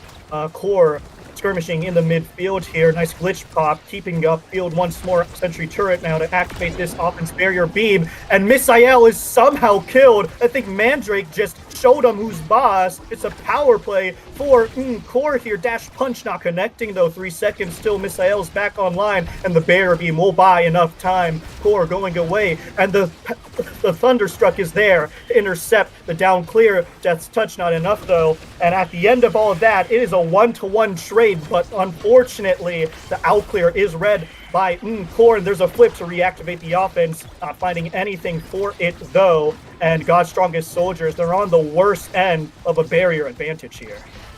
Absolutely looking for another opportunity here as Rico Polo with a flip available. Misael, a supernova, but the Core goes around the barrier. The ultimate Sad Boys angle, the double flip, a little bit of panic, and they still find the goal in the end. Core somehow make it out of that alive. There's no words that can describe what the shenanigans just happened. Well, what the shenanigans, that's what happened. My God. But Misael, angry at that, quickly takes 2 barriers with Rico Polo. They're looking to equalize here. It's a Mandrake in a familiar position. Open barrier. Aurelifish trying to get some compensation with the dash punch. Finds 1. Need to find 2, though. Whiplash, not finding anything. And Rico Polo can't find the strike barrier beam, stuffing anything off. And Katyusha has been so strong in this goalie position. But Aurelifish somehow able to get the clip from Misael. That'll diffuse some offensive pressure. And even more offensive pressure diffused on the side of God's Strongest Soldiers. It's a power play, and that was a flip gone as well. And Snare Drum's not in the position you want it to be in. And Misael wins the strike war, came back with a vengeance. Wow, this game is a lot closer than I expected to be. At first I thought Mkor had it in the bag, then I thought God's Strongest Soldiers had it in the bag, and in this final set, I have no clue because both teams have shown that they have their win conditions, but both those win conditions are very inconsistent. Yeah, inconsistent indeed. I think it's just players acting in desperation now, trying to convert when they can. It is so far God's Strongest Soldiers with the advantage here, but the Barrier Beam doesn't send the core away. That's 1 loss for God's Strongest Soldiers, and there's 2 flips to work with. Aurelifish with a weird angle there, but couldn't find anything through 3 anyway. Still 1 flip to work with here. They're keeping the core afield, but afield is the death of Aurelifish, and they're on the worst end of a power play again. Rico Polo is low, though, and there's a flip from TF2 Nub! Oh, Katyusha going down, but went back up for it, and Aurelifish back online. They survived the power play with 1 barrier, and if they can kill Rico Polo here, it'll be good, but they might not need to if they keep the core afield like this. Well, the Firewall Sentry just doesn't have that much duration. Misael looking to score. Aurelifish with the flick! Ooh! Oh, dashes away to make sure the flip can't be used by Katyusha. Perfectly played. 1 goal away now are Mkor. What a mix-up from Aurelifish, and it is Mkor who has found the answer, the solution to deal with all the damage as Misael is away from keyboard! Misael, that could cost them. That's already a barrier down. And Mandrake, Aurelifish finds the barrier. TF2 Nub jumps in for it. And all it takes is 1 more shot now. The flip available, bottom side. Mkor make it happen. Oh my goodness, Misael. I don't know what happened there, but that just shows you the capabilities of Mkor. You gave them 1 opportunity to strike first and strike swiftly. The only thing keeping them at bay was the insane amount of damage that was coming from Rico Polo. And without that in the equation, Mkor, show them what's up. Yeah, wow. Just an incredibly fast conversion at the very end of it. And we're going to have a fast transition to break because we got to move on to some more bracket matches, including some qualifier matches. So we'll be right back. Don't go anywhere. Bam.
Hello everyone, we're back and we have another Osas match here. It's a finale qualifier. On the winner side, it's Scandalous versus CFG, and CFG has been at it for a while. Scandalous is a new team. We'll see how it goes. All right, hello everybody. This is P Flair on the air. How y'all doing? So, like he said, Scandalous, new blood. I don't know too much about them. We know a little bit about CFG, so to say. Kitastic in particular is who I'm looking at. But is there anything you can say about this Scandalous team that we might want to keep an eye out for?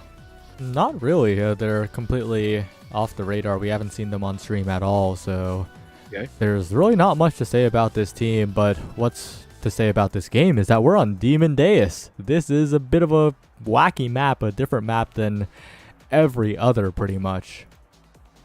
Oh yeah, no doubt. So it's definitely going to be down to team comp for this one, especially since this is going to be like our first look at Scandalous, and most likely it's going to be like CFG's first look at Scandalous. So they're kind of behind in the info game, it sounds like. So we're going to have to see how quickly they adapt to it.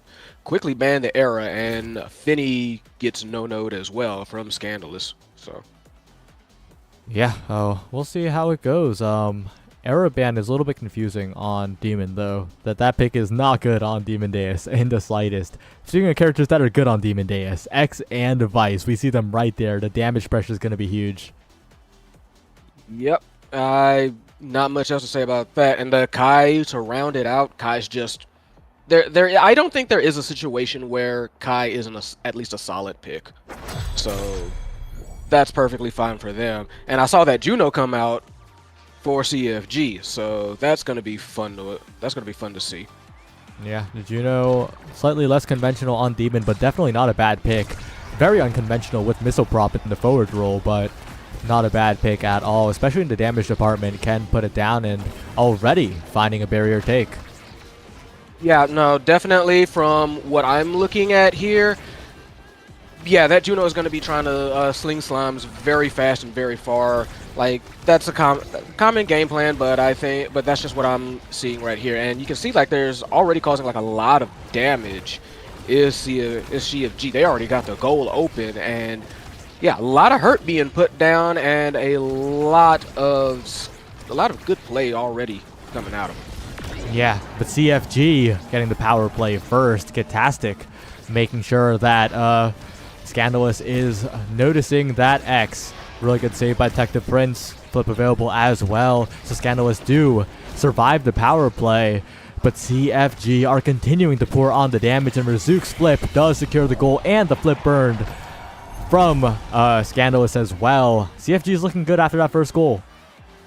Yeah, absolutely. Just very solid play, not letting themselves get intimidated.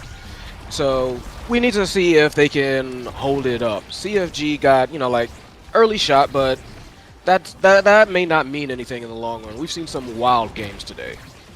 We have. Like, these games have gone back and forth all the way to set 5 a lot of the time, but Kitastic trying to make this a decisive KO. Forced to be respectful of that X right now. Yeah, you can definitely kind of see the game plan from Soul. CFG. No, I'm looking for Soul. I'm looking at the Juno in particular. Oh, for Soul. Yeah. Yeah, Soul. I'm looking at the Juno and how they're constantly applying pressure, like with that slime back there, just to harass Kitastic, just to harass like their big damage dealers. So that's gonna have to be something they watch out for. Like Kitastic, very close to death. It seems like what Scandalous might be going for is, I don't know if it will be like a KO comp, but very harassing, very like trying to intimidate him. Yeah, they're playing Juno like Vice, basically. They're using the Juno Yeah. primary like Vice primary, except the Slimes are also there, putting on even more chip damage. And that Glitch Pop's scary. The Slimes are scary too, but there's no redirect there, which means that CFG survived for a little while longer. The Slime's still scary with the reach of the missile propulsion, and Razook goes in, but it's flipped away. And so much meter being built on both Respect and Razook, but they don't respect the primary coming out from Razook's Vice. So much core speed in overtime. Yeah, no, and you have to respect Vice's power, and that's plain and simple. There's nothing else to like describe it. You just have to respect Vice's power. She can end you or end the point in very short order. Absolutely. They got to be careful here. And Katastic taking a lot of chip damage. Razook with no meter available, but the core speed being accelerated so fast, right? It goes from 0 to 100 in an instant in this game.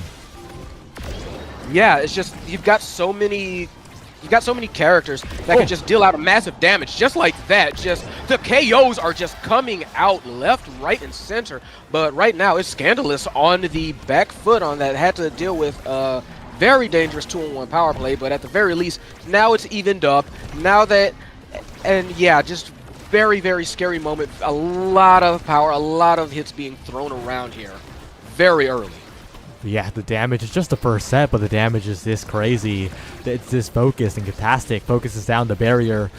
Last part of it going down. No barrier on both sides. Razook could be the difference maker here with another good primary, but the Slimes are too many strikes to deal with for the Vice. For now, at least, as Razook teleports in, finds an opportunity perhaps. Katastic looking for another strike, but they can't quite do it. But importantly, they're maintaining possession quite well, keeping it on the other side of the field quite well. It's a barrage. Make sure the Juno Slimes don't go out of control. And Kai, another unconventional pick on this map. Really good into the Juno, though. Yeah, 100. Very nice. Very nice. Ate the Juno before the flip. Got everything really nicely aligned. It moonlit to secure the set. Just honestly, very good, consistent play I'm seeing from CFG. Like, I wouldn't say like, oh, they're out muscling Scandalous, but they're just making sure that their plays count and they can kind of like hold until an opening shows itself. Yeah, and if 1-2 punch falls down to the Juno, thankfully denied. Very well played by CFG. The core speed kept in check. And with 1-2 punch and Deadeye, both on CFG, on both the range members, and stagger denied away, peak performance taken by the X. CFG with a brilliant draft. They have so much more damage heading into this one. Yeah, no, this was kind of a brutal draft for Scandalous. CFG kind of made out like bandits. So that's going to up a lot of their threat level. Voice like that. Yes. So definitely gonna have to play a little bit more cautious is Scandalous. A lot more cautious. They're getting blown up, like you said. And they do recover, they do damage Katastic, but when Razook's cooldowns come back up and when the barriers are down like this, it is so difficult to deal with. Moonlit Owl Giga Blasting the core away as well, and Razook playing this core control game very well as the damage game.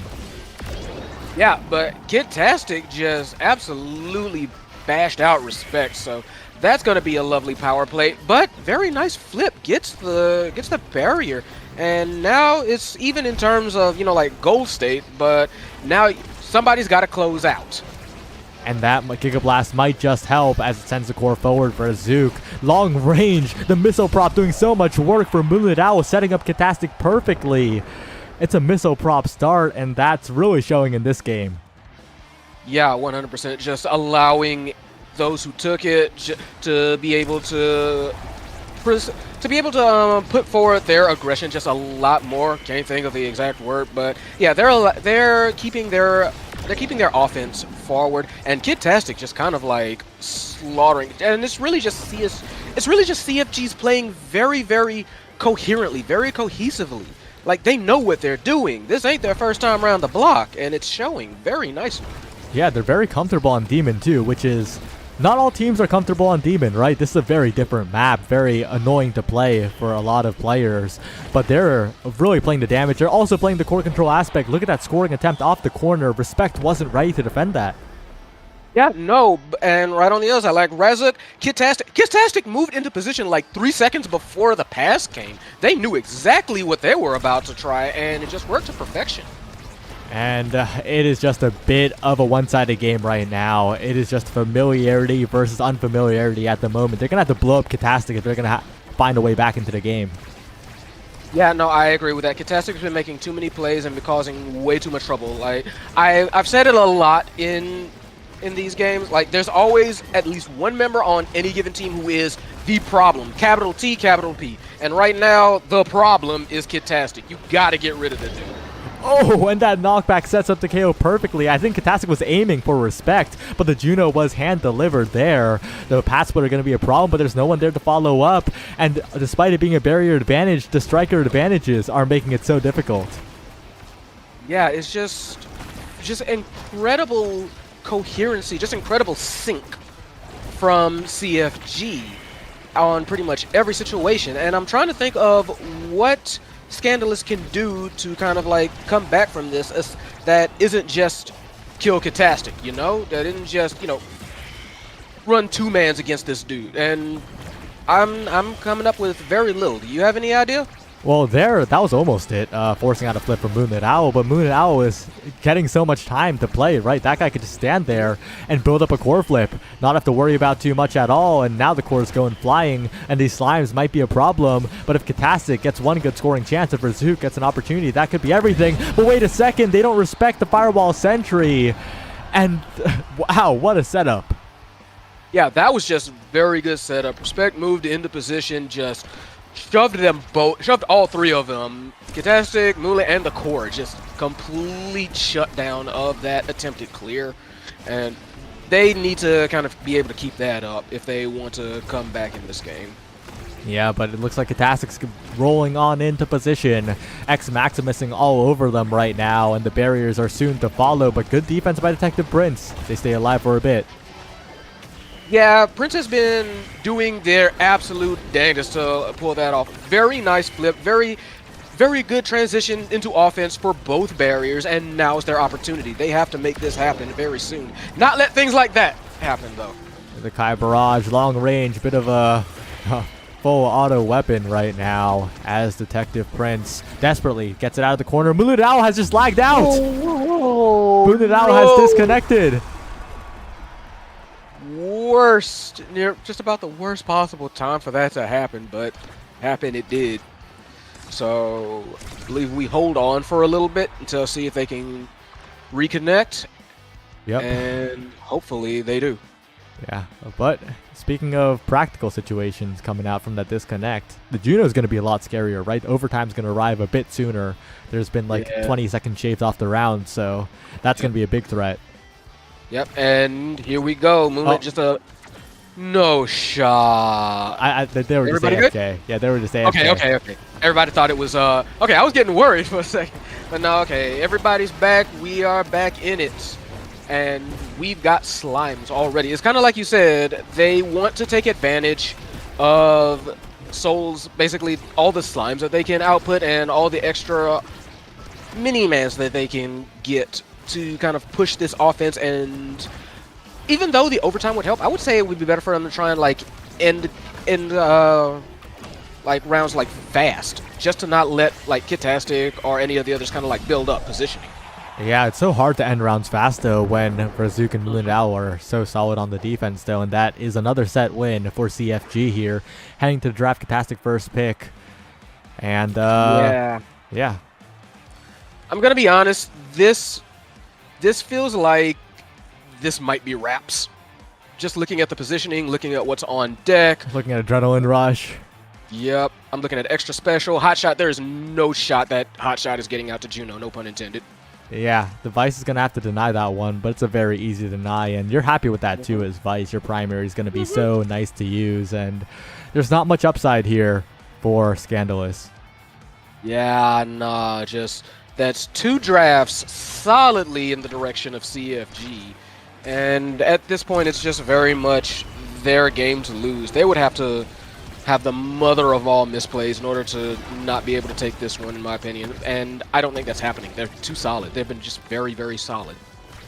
We'll see if they can make something happen. Respect is a lot tankier now, but that tankiness can be shredded through in an instant here when there's this much damage out, but the Giga Blast just displacing completely. Bunadao with an amazing clear, but the follow-up from Solus. Okay, maybe Scandalous has something going. Hopefully, that was a very nice recovery. Like you said, that was a very nice recovery from that clear. It got it in very surprisingly clean. So let's go. Let's see a little bit more of that. I want closer games.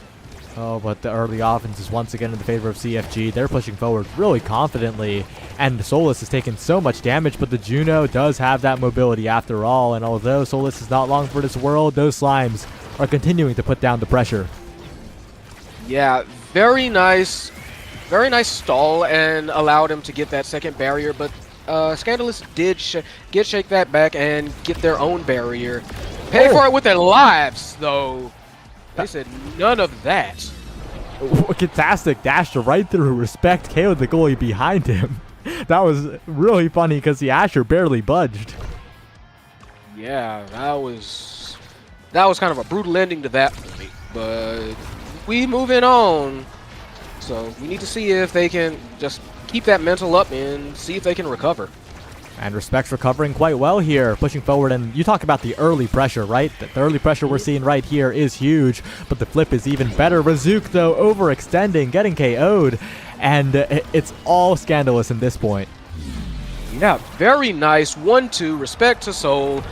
Beautiful shot, and they took one fairly big mistake, but mistake was made, and Scandalous capitalized very quickly. So that's good. You can't rely on your opponent to make mistakes in order to win, but at this point, it's kind of any port in a storm. You take those. Yep, absolutely. As the slimes come in, the barrier is taken down. Katasik and Razuk are being slowed down a lot more here as a barrier is indeed taken. And another one as well off the awkward bounce. A hard clear to make for Detective Prince. Can't quite find the angle there. And if Razuk can find one good shot with the hot shot, that could be us going to a 0.5 here, but it's not looking too likely as Katasik's taking way too much damage. Yeah. Ooh, flip to kill from Respect. Just decided, forget it. I'm gonna burn that meter. I'm gonna burn that butter. So let's see if they can make anything happen of it. Flip to stop the slime. Perfectly timed. Yes. The weight was so good too. It just didn't allow the follow-up to happen. And now Razuk and Katasik can play here, but you gotta watch out for the long range. Oh, the chain lightning. That's insane. The lightning came out perfect time. Just Prince could do nothing, just watch it go in. Like, what happened? Yeah, Razuk played that so perfectly too, right? Like, clearly knew that was the Vice game plan. Yeah, it's like we've been saying, like, they've just been very, very consistent and very, very, like, on point. Like, don't get me wrong, Scandalous has made some good plays. They're definitely trying to pull in. They're playing a lot tighter than they were initially. But it's just CFG's just been doing that much better that they can make these incredible plays and just remain so consistently overwhelming. Although Kitastic is low now, that's something that maybe they might be able to take advantage of, but they're going to have to do it quick. The flip goes wide, but Katasik continues fighting, finally taken out, and the barriers both stand. Finally, the hot shot, but still defended away by Detective Prince, who has a flip available as well. Moon and Owl defending for the moment, but Respect will close it out and send us to another set. All right, Scandalous saying we ain't going out like punks. They get one on the board for real. Asher MVP. We need to see if this draft can do anything for them in particular. I'm seeing some possibility here.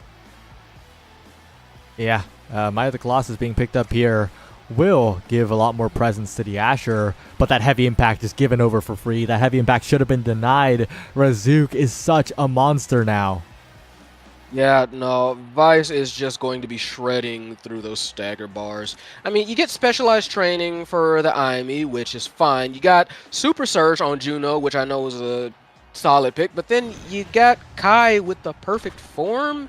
You got Kitastic with the stagger swagger. It's rough road. It's just rough road for Scandalous.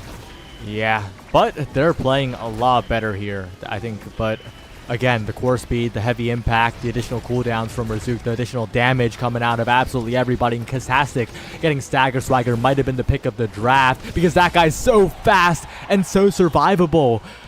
That guy took a bunch of cooldowns, regen back to full, and just sped to the other side of the map to score. Yeah, it's like, dude, that big, you should not be able to run that fast. But it's X. He don't care what nobody say. If you want to run fast, he'll run fast. So what do you do about that? Yep, we'll have to see if these slimes can make the difference here. Katastic looking to push forward onto the barrier. Not quite enough, but the Giga Blast starting to chip damage. If Razuk focuses with the damage here, but that power core does go wide, does slow down the pressure, and so does the Supernova. Big opportunity now for Scandalous. Yeah, very nice jump by Soul. Tried to get that second barrier. Didn't quite make it, but did cause a lot of CFG to kind of have to pause for a second, but only for a second. They got that. So they got it right back. Some scary offense coming out from who else? Kidtastic. Razak, though, also very, very, very scary, like you said earlier. Just constantly making sure at least one member of this Scandalous team is hurting badly. Flip available too. Razuk about to find a scoring opportunity perhaps, or maybe score a player into the goal. There it is. Thunderstruck. Wow, a double kill, one after the other. And one goal stands between CFG and finale qualification. This is it for all of those marbles. So Scandalous has to put on the show of a lifetime if they're going to be able to escape this one. Absolutely. Moonlit Owl taking a bit of damage, but it's all about Katastic and Razuk here. Moonlit Owl just doing their job just enough for these forwards to be allowed to rampage across the rest of the field, and both barriers are down. Yeah, this might be wraps. You can see Moonlit Owl very much playing up close. They all smell blood in the water, and they trying to feast right now. Flip in ball game. That's it, CFG. Very dominant game, of course. They did stumble for one set, but one set is all they will give. Yeah, everybody gets one, as is sometimes said. Everybody gets one. And after that, Kidtastic both and Razak were just like, all right, enough playing around. Let's just rampage. Absolutely. And well, we'll keep it quick. We'll go to a quick break. We'll be right back very soon, and we'll see the final ISS game, actually. We're hopping back and forth, so the final ISS game is up next. What's up?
we're back to the ISS side of things. The final ISS game, the finale qualifier.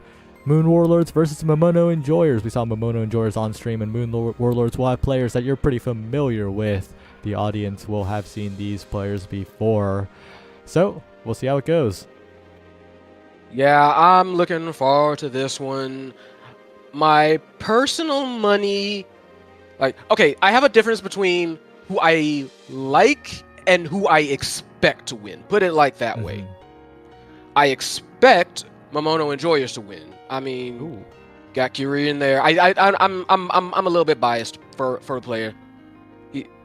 They good people. Like Curie's good peoples, so I want him to win. Put simple as that. But on the other hand, Moon Warlords play some cool characters, and I just like their style. I like their style and their flash. So, we gonna see. But it's I like this. But this is better. But I like this. Yeah. Mr. Flambeau's rune probably gonna be banned away. No, it's actually the Vice that is banned away here, allowing Mr. Flambeau to get that first pick rune. They swapped him up to the first slot for that exact reason. And Momono Enjoyers, I wonder what they're gonna pull out on Clarion Test Chamber. Honestly, it's Clarion Test Chamber, so almost who knows? You know what I mean? It's been... It's one of those wild ones. And we see, Rasmus... Oh, picking away the Rasmus. Okay, we doing that chess movement. Yeah, that Rasmus most likely going to be on Kurikan, who formerly didn't really play Rasmus too much, but nowadays is really training up that pick. Yep, and that now coming out, and that Dubu. I mean, last game, that Dubu. I mean, but it is what it is. I'm kind of PTSD over Dubu and that fortress. You know what I mean? Yeah, and thankfully it's not on Kurikan. So if the Totem Fortress suddenly starts working, it's Kurikan's fault. You know? Exactly. So we about to see, and they're already even in terms of barriers, one apiece. So we gonna take a look at this early on and see what the game plans are going out for both of them. Yeah, it's a Hmong Titan start for everyone, so it's basically a vanilla game except with the modifier that everyone is super duper fast, and that's going to make the life of the goalies a little bit harder, as the super speedy brawlers and midfielders are going to be covering every single angle. Kurikan about to be KO'd, good healing coming out from Dragon Friend, but right now the Moon Warlords are keeping up the offense quite consistently. Yeah, they're doing a pretty good offensive hold, making sure it's staying in their field, making sure or the Momonos don't get a chance to consistently transition to offense. Ooh. Very nice stop, very good pillar, and just some very good holds. Even though their gate is open, but their gate is open. You gotta make something happen, and they do. So good on them. Very nice back and forth for the first point. Oh, the Tofu Fortress barely doesn't lead to disaster, and Blank with an amazing save. Kurikan hits it around the pillar perfectly as well, and the Momono Enjoyers are dealing with the rune quite decently here, but it's still such a massive problem. Nikki Minowan needs to be careful. Victory Bacon still making the saves. Kurikan also low, and the strike wars are so precise. Yeah, like I said, it's been very back and forth. Flip goes out. Wild shot, wild bounce. Kind of a little bit of a misplay there. The core going around the world, so much core speed so early. Kurikan trying to find a dribble, trying to find a scoring opportunity, but Nikki Minowan just blocking it away in the corner, and Blank needs to be careful. And with Kurikan going down, it is looking bad for the Momono Enjoyers. Yeah, very good stop by Blank, though. Incredible defense there. Not enough, though. Nikki catches the rebound. Blank's not fast enough on the trigger. First point, Warlords. That was an incredibly long first point. Amazing defense from both goalies. They're really on another level from the games that we've seen so far. Yeah, first point, core, I saw a bunch of red cores going out, and, that's just the start? Okay, we in for one. We definitely are. Blank and Dragon Friend need to get out of this sticky situation. Mr. Flambeau, in particular, has been a huge problem on the rune, right? Those pillars have been placed to make sure the offense can continue. Yeah, and Nikki's constantly, I mean, it's Centauro, so Nikki's best position is going to be harassing and causing everyone else to kind of like rethink and misthink on some occasions. Beautiful, beautiful banish. Kurikan, though, trying to fight against Victory Bacon, trying to burn the flip away and successfully does so. But we'll have to try once again to find the goal itself. Kurikan now on the breakaway, finds the pull, finds the strike war win. Kurikan evens it up. Just knew what was going to happen there with Kurikan. Just very good strike war and very good goal, quick evening up, and that's just kind of what Momono is going to need to do. Yep, we'll see how it goes here. Kurikan trying to track the core down, but this is the bouncy house. It's Project Base Drop, where some people call it the inky splash zone of clearing test chamber, and I would agree. Would you? I guess I can see that. Look at that. Yeah, I guess I can see that. As Nikki says, check this noise out, and goodbye for a moment. Now they have to make sure that something comes of that. Next barrier down. Time for them to score if they can. They're moving it up. Nice pillar placement. Those pillar placements have been on point so far for this match. Flambeau knows what they're doing with that rune. Oh, and Blank's in a lot of trouble. The pillar once again. You said it. You spoke it into existence. Another great pillar leads into the goal. Just incredible. And just to rewind a little bit real fast, I am also surprised that that rune was not banned. I mean, you see what's going on with him right now. Rune is a scary, scary son when they get going, and especially if the player knows exactly what they're doing with those pillars. Absolutely. Right now, Mr. Flambeau with the flip available. All three members of the Warlords have a flip available, so it's going to be a tough spot. The double flip KOs. Blank not long for this world either. The double banish, and that's a set. Incredible. Just 1, 2, 3. Beautiful execution there by the Warlords. Absolutely.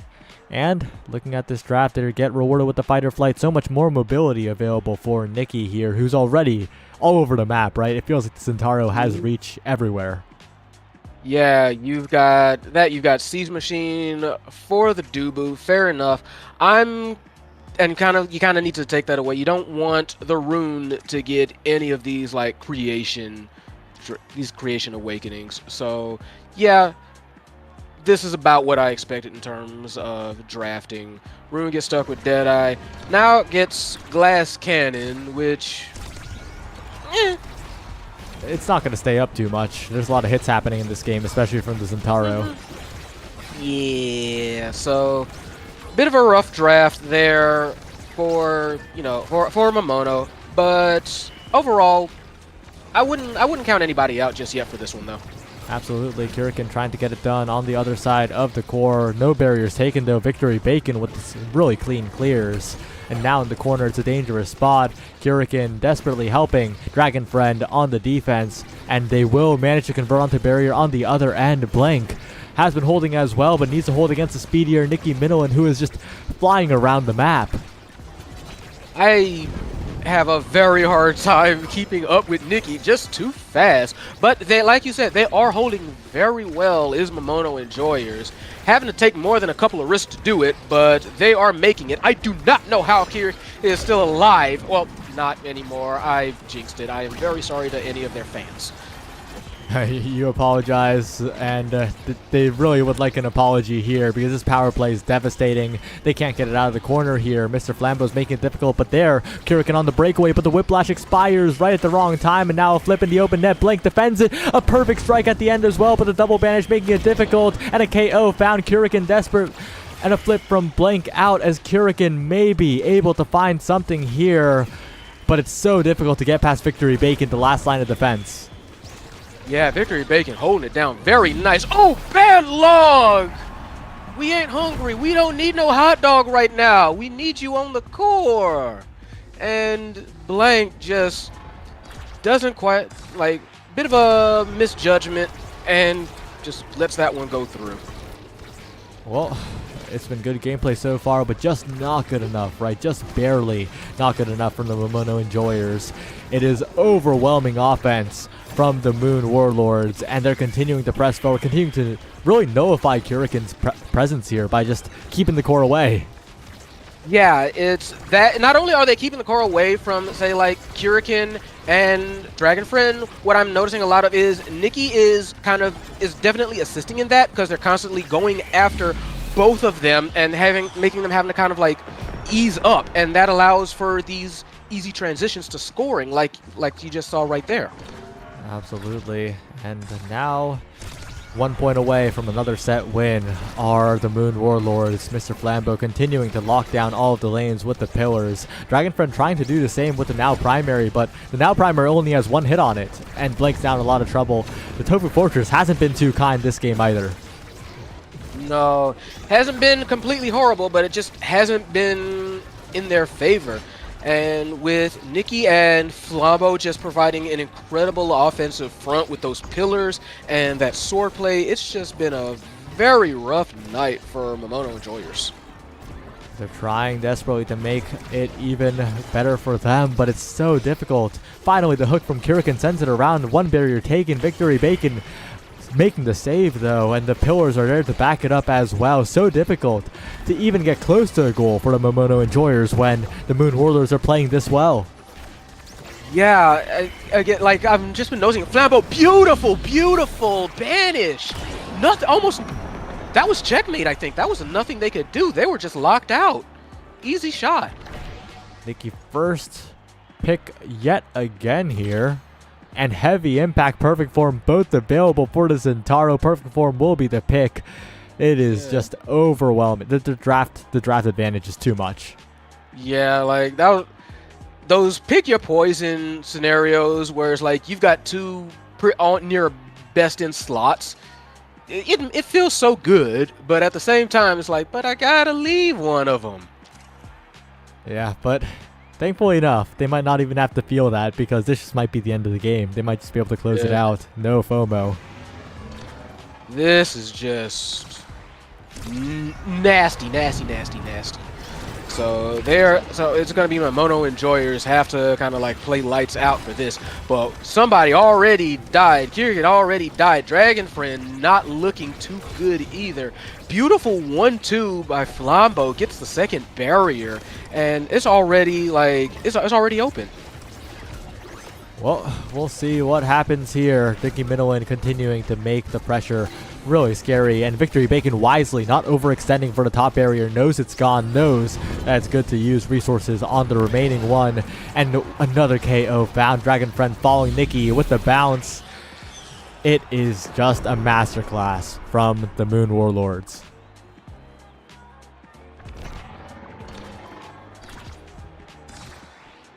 B-Flare, you there?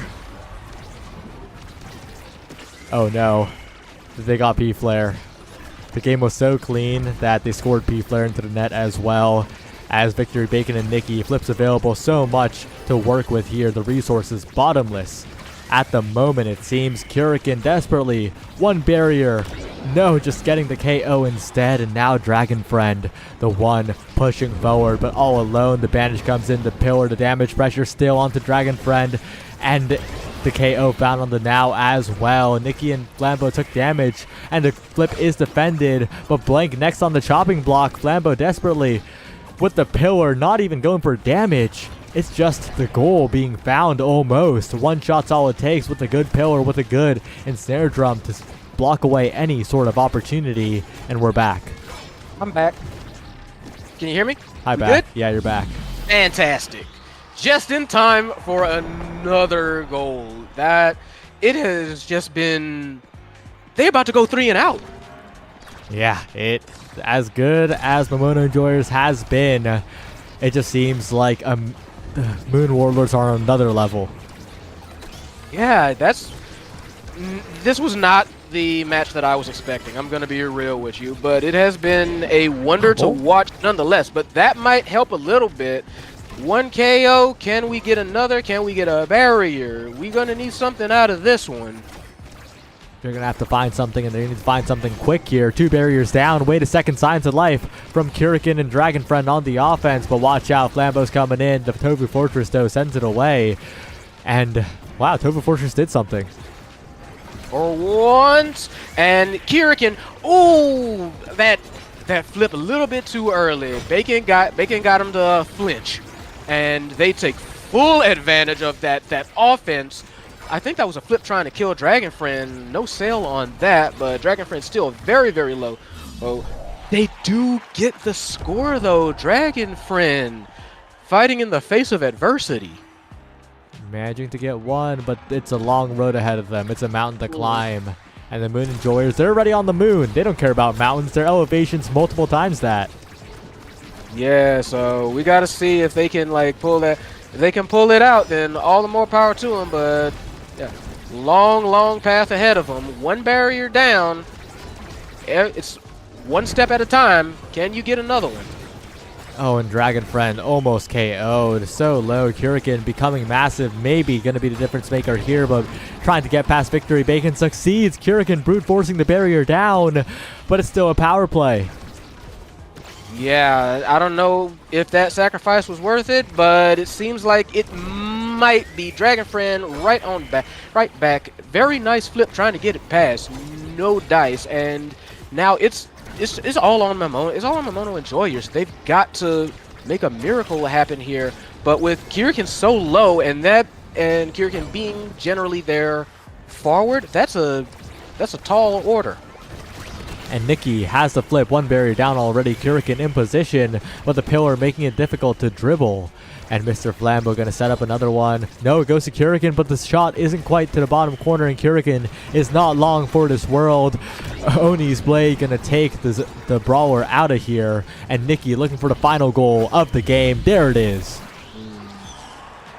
That was nasty. Warlords came in and said, if you will excuse the phrase from another popular game, the moon haunts you. Yeah. Oh, God. Yeah, the Moon Warlords did that. Yeah,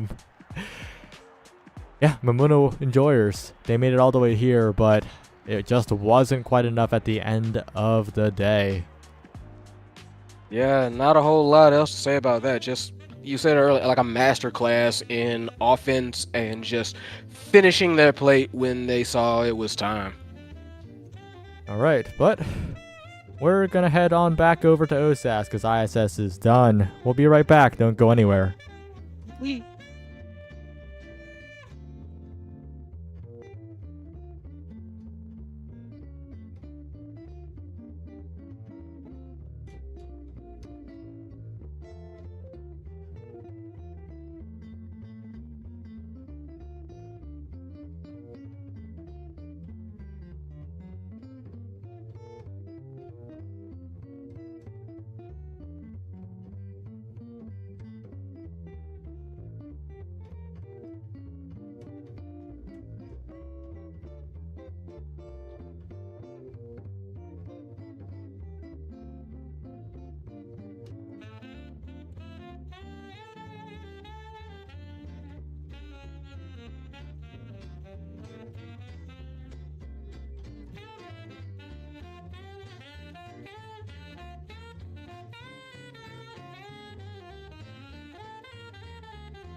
You're in the lobby, right?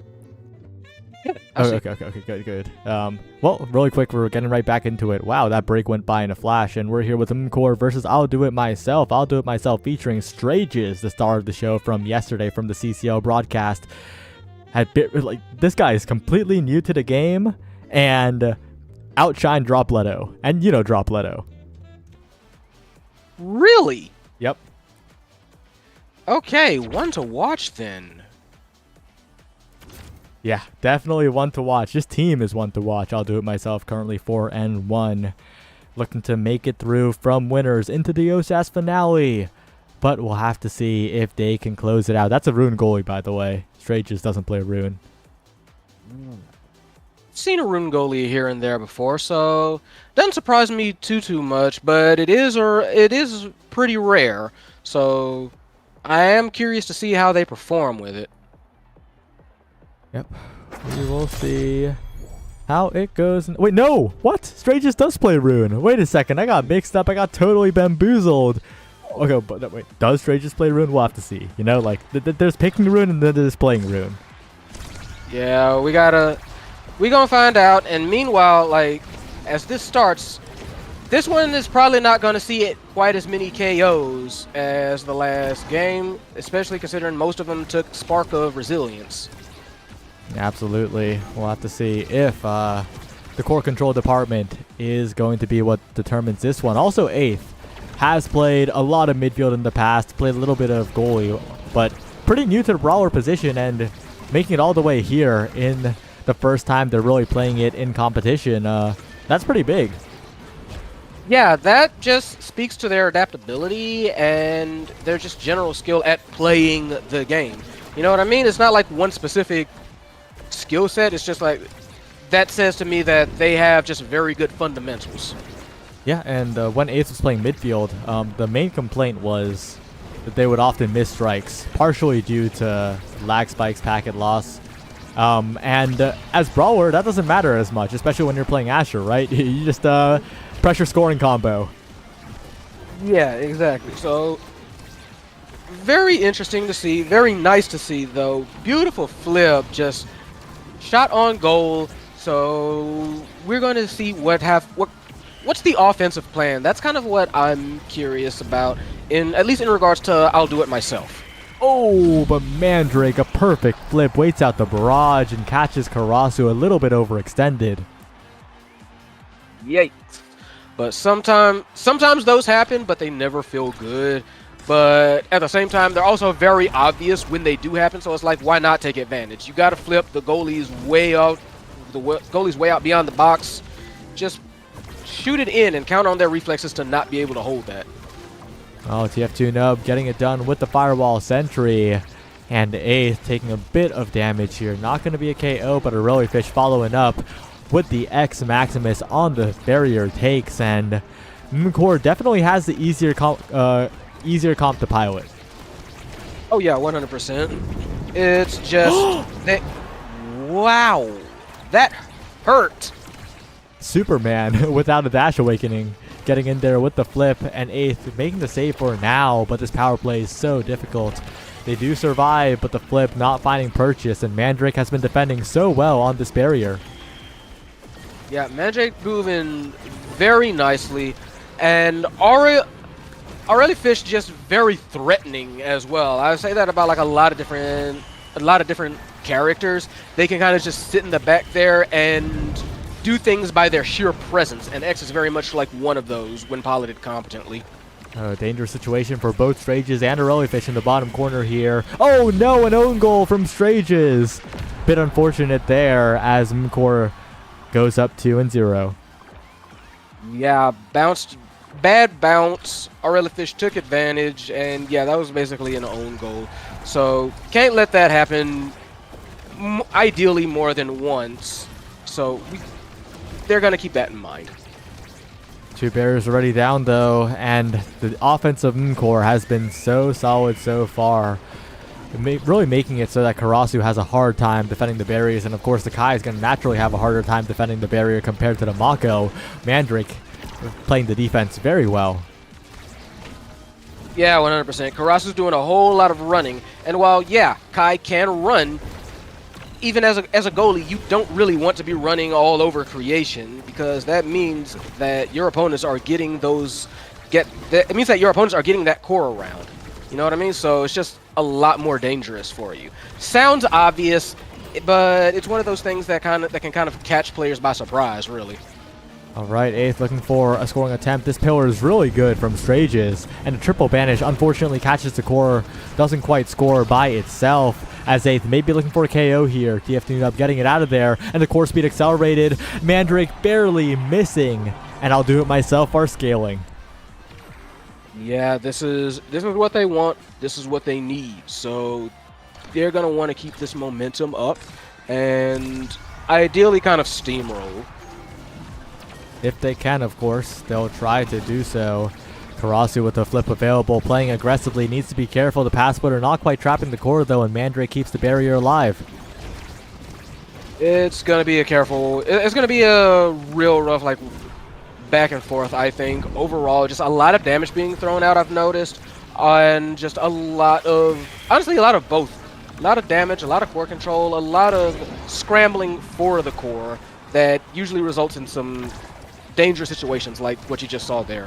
Yeah, Karasu caught overextending. Strages though has the flip to get out of there, but it's still a tough spot to be in as 8 stalls it out for a little bit. Strages finds the last strike, finds a save, but Fish is just in their face, making it so difficult, but that creative clear gets it out of there quite nicely.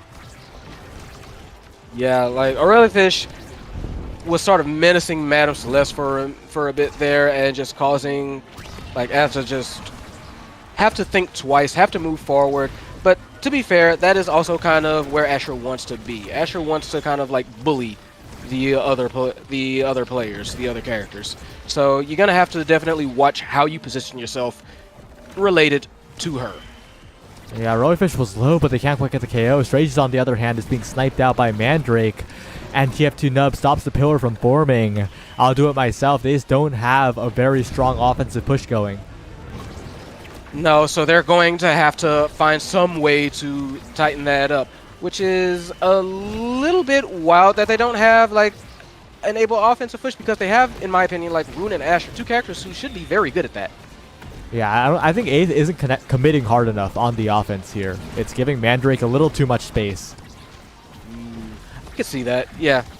So definitely something they're going to have to maybe consider taking to the locker room, no matter how this one ends. Sad boys! And they are not going to I don't think they're going to kind of like let this play go unanswered. Yeah, this flip's going to be really dangerous to deal with, but a good flip out by Karasu keeps the barrier alive. Karasu's been very on point so far at this point, but that straight just going down, and the barrier on both sides going down as well. The sheer core speed, a little ridiculous at the moment. Pass splitter perfect by 8th, though. Stalls out to play a little bit longer, but the Giga Blast not connecting and the cooldown's dwindling. It's a dangerous spot for I'll do it myself. Yeah, they're starting to try and rely a bit more on core control. Ooh, almost got the angle, but no dice, not quite yet. But yeah, they are definitely going more on core control. It feels like for me is core, so that's something that they're going to probably be looking for in this upcoming draft. Try and make sure that they can move a little bit faster, hit a little bit harder, and make sure that that can't happen. Really nice weight by 8th, and we're all the way at a 0.5. This first draft's going to determine a lot of how this game goes, because it's very close, right? It's a very tense defense. Yeah. One strong awakening can break that balance. Yeah, exactly, 100%. So that's why kind of like you're already seeing both teams essentially slug it out. They do not want to go into wild hit. But yeah, they don't want to go into this next round just behind on drafts. Not when things are this close. What a snipe by Mandrake. Both barriers down in an instant, and Fish has the X Maximus punching forward, looking for a flip available. TF2 up top side to Fish, and Core close out the first set. Very nice catch on the rebound. They take the set. Mako MVP. Now we need to see how they learn and grow from this. We have an immediate spark available, and that's just going to be, I think, lovely for anyone who gets it. Yeah, that first spark immediately taken by Karasu. Looking forward to some scaling later, and speed is the name of the game in this game. Among Titans also a huge priority pickup here. If the rune takes it, I think that's a very good idea. And it will indeed, a great choice being made there. I really like that. Now this Asher is like double the size. Yeah, no, that was a great team play there. Among Titans, big fish. Very, very nice call there. Little bit surprised that Mandrake let the Spark of Agility go in favor of stacks on stacks. So, but I mean, I might just be missing something. No, you're not missing something. You're correct.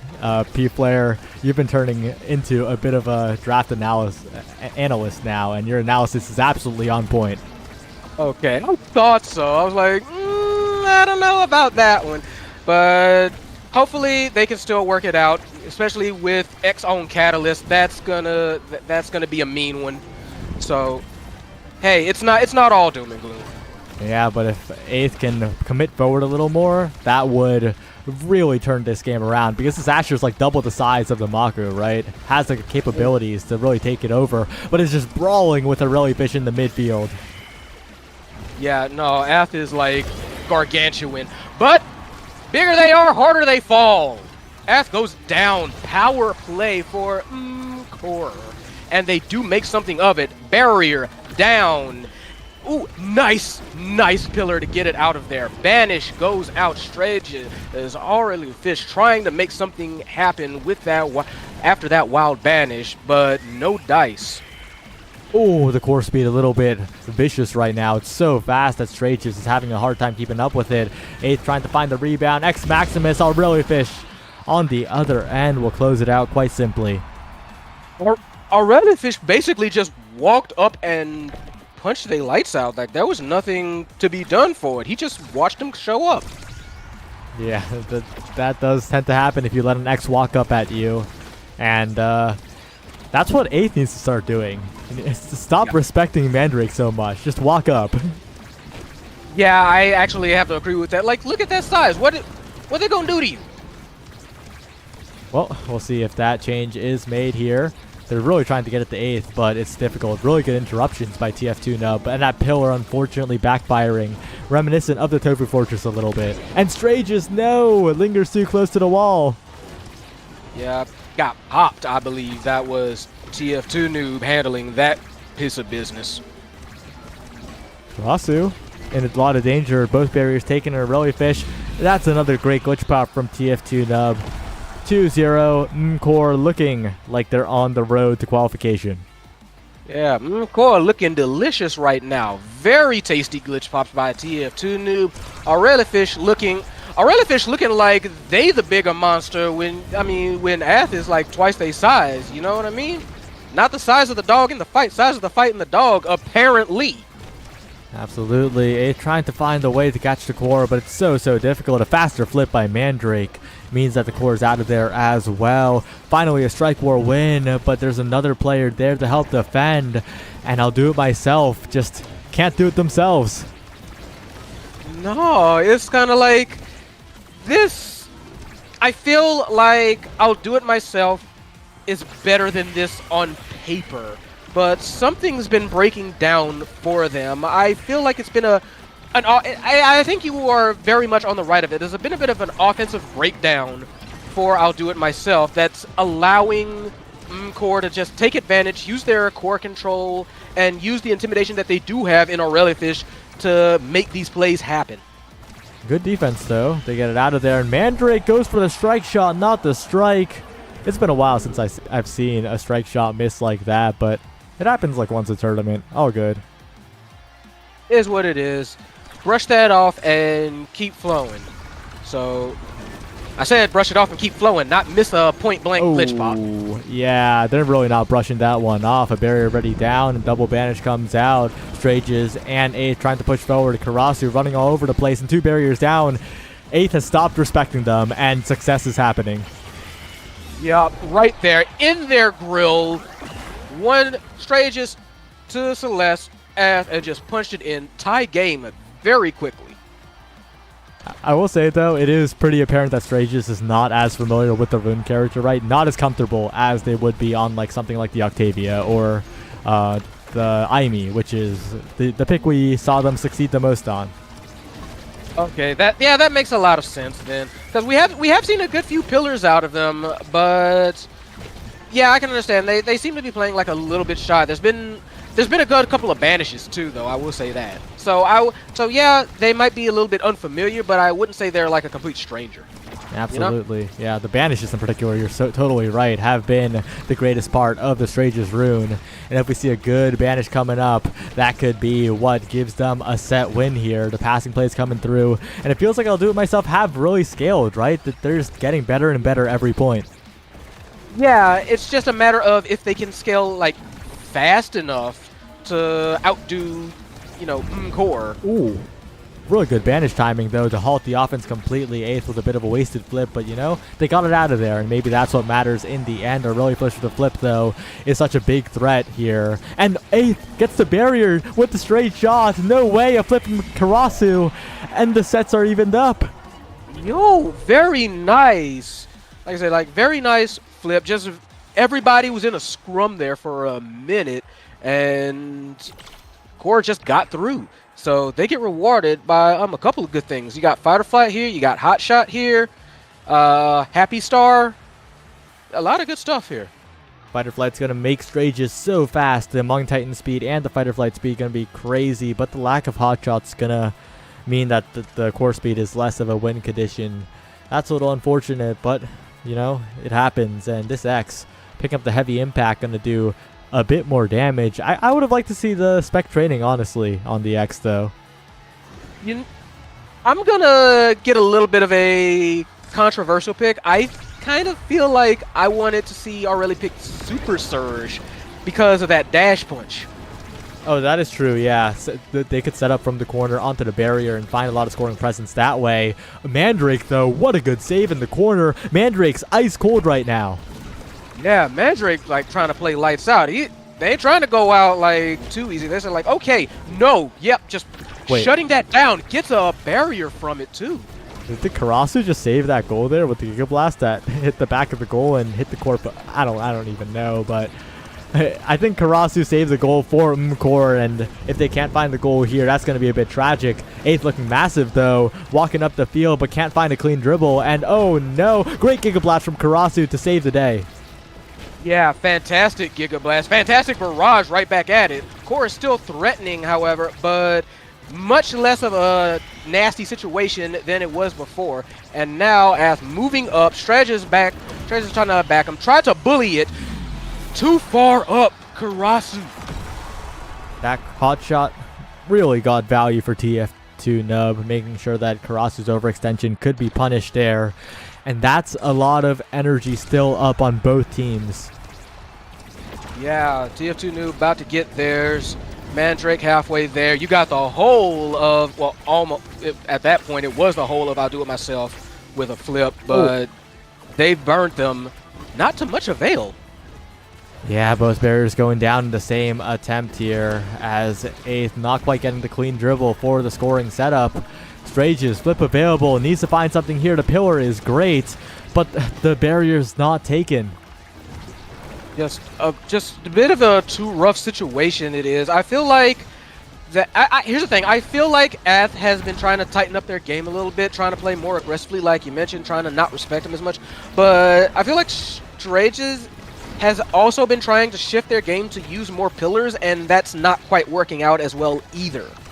Is that just me, or...? Yeah, it's hard, right? It's hard to get into the right position here, but Strages, the strikes have at least been very on point, helping defend there. Yeah. But the pillar placement definitely needs to be a little bit more on point to give some more immediate help. That one's on point, though. Kind of mind reads the entire team there. There we go. That's what you need for. And this core is going like 150 miles per hour, so watch your heads. It kind of makes me feel like Strages should have picked up the hot shot instead. Yeah, 1-2 to Aureli, trying to make something happen. TF2 Noob, it is a very, very good scoring position. Took a chance, not quite making it. Aureli Fish, nice dribble, counters the clear route, punches it in, 2-0. I'll do it myself on the back foot yet again. They're going to need some resilience. They're going to need some meter buildup to use those flips effectively when they come up. A really good barrier take by 8th, though. Yeah, very nice black hole pop, and just use that kind of just angled that one, you know, playing pool a little bit. So they tie it up, but you got to kind of like keep that aggression going. Top side, trying to catch Mandrake off guard, and they do succeed in taking the barrier. Oh, not the time to break the center, I think, though, from 8th, making it a little bit difficult for 8th, but amazing shot placement by 8th. I said 8th 4 times because it was all 8th.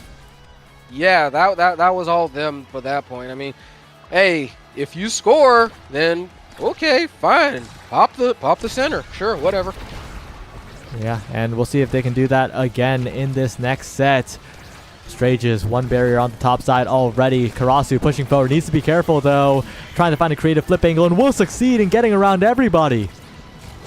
Very nice. That was just like that was just a very fast shot, and that was just Mandrake not being able to get past it. Strages dribbling all over the enemy goal box.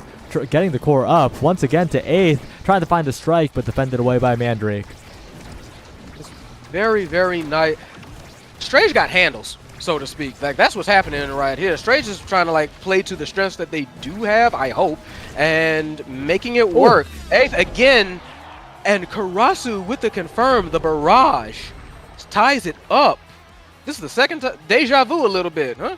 Yeah, and this is a very important point, especially with how much each team is scaling, right? Especially 8th with all that size. Stranger with the rune, that character scales incredibly well. And the flip burn from Aurelifish early, big advantage for I'll do it myself. Yeah, good pillar that time, makes it forward, but flip plus Aurelifish gets that first barrier, and now they're gonna really want to make it a second one. But Aureli's looking very close, looking very, very low. Had to evade in order to prevent a kill. Like, very scary, their offense being a little bit limited at the moment, because Aurelifish kind of has to watch themselves. Yeah, and Mandrake has been really on point with the barrier defense. It looked like a barrier take for Strages. Finally, it's taken, but it took so long. Flip available for 8th. You kind of want to use this for the goal, not the barrier, but you'll get neither with that kind of flip. And the defense, once again, from Mkor has been so solid. Yeah, they've had to kind of like double up on defense sometimes, like that. But hey, it's working. It's working very well. Like TF2 knew playing a little bit of secondary goalie. You don't want that to happen all the time, but it can be very useful in clutch situations like this. Definitely can be, and with the brawler sent away, but that banish not going to do all too much. The flip coming in, looking for an angle as Aurelifish stalling out everything, and the firewall sentry will take the barrier. Really dangerous spot as the Sad Boys angle will make sure the barrier's not taken on the other end. That was an absurd example of patience and a little bit of luck thanks to that Sad Boys. Commentator's curse. Oh! Let me shut up. I mean, I was like, 8th, you got to do something, and then 8th just took the barrier, took the goal. That was a brilliant scoring gameplay. And now it is I'll do it myself in the lead for the first time. Yeah, and we got a lot of good things here. Though, considering the draft order, I'm actually a little bit worried for I'll do it myself. Yeah, that time was creator going on to the IME. That is not something you want to see ever. And Strages will be able to pick up something like the Monumentalist, though, so that will be good in the size. Demolitionist will go on over. This Asher is going to be half the field. Yeah, this Asher is a literal colossus. I don't know. I kind of don't know how you stop it. Yeah, it's going to be very hard to deal with. And plenty of speed, too, right? Thanks to the Spark and the Peak. Absolutely. Sad boys, but they still get one barrier. I just like saying it. And, yeah, look at the size of this woman. Giant woman. Watch your head. Yeah, it's not going to be easy to deal with, as 8th is just desperately trying to get abilities onto barrier. Unsuccessful so far, but again, not just size, right? Also stagger. That Asher is tanky. Yeah, just gargantuan, juggernaut. Pick your word. Sad boys again. But they are still tied in terms of barriers, so don't mean a whole lot unless Mkor can make something happen with this. Yeah, they're going to have to find something quick because that barrier's been standing for an uncomfortably long period of time. 8th taking some chip damage here, healing back up, flip available, but overzealous, a little bit impatient on it. Yeah, something else I kind of feel might be a case. I feel like Aurelifish might be dribbling a little bit too much. That might be me instead of like going for like pushes or clears. Like that patience has rewarded them sometimes, but I don't know. I've been feeling sometimes it's not working out. Mandrake, though, with a crazy sword angle into save, and this goal is still saved. The bounce is weird. Karasu in trouble now. Flip available. Aurelifish looking to close this one out, and we'll just out time absolutely everybody. Aurelifish versus 3.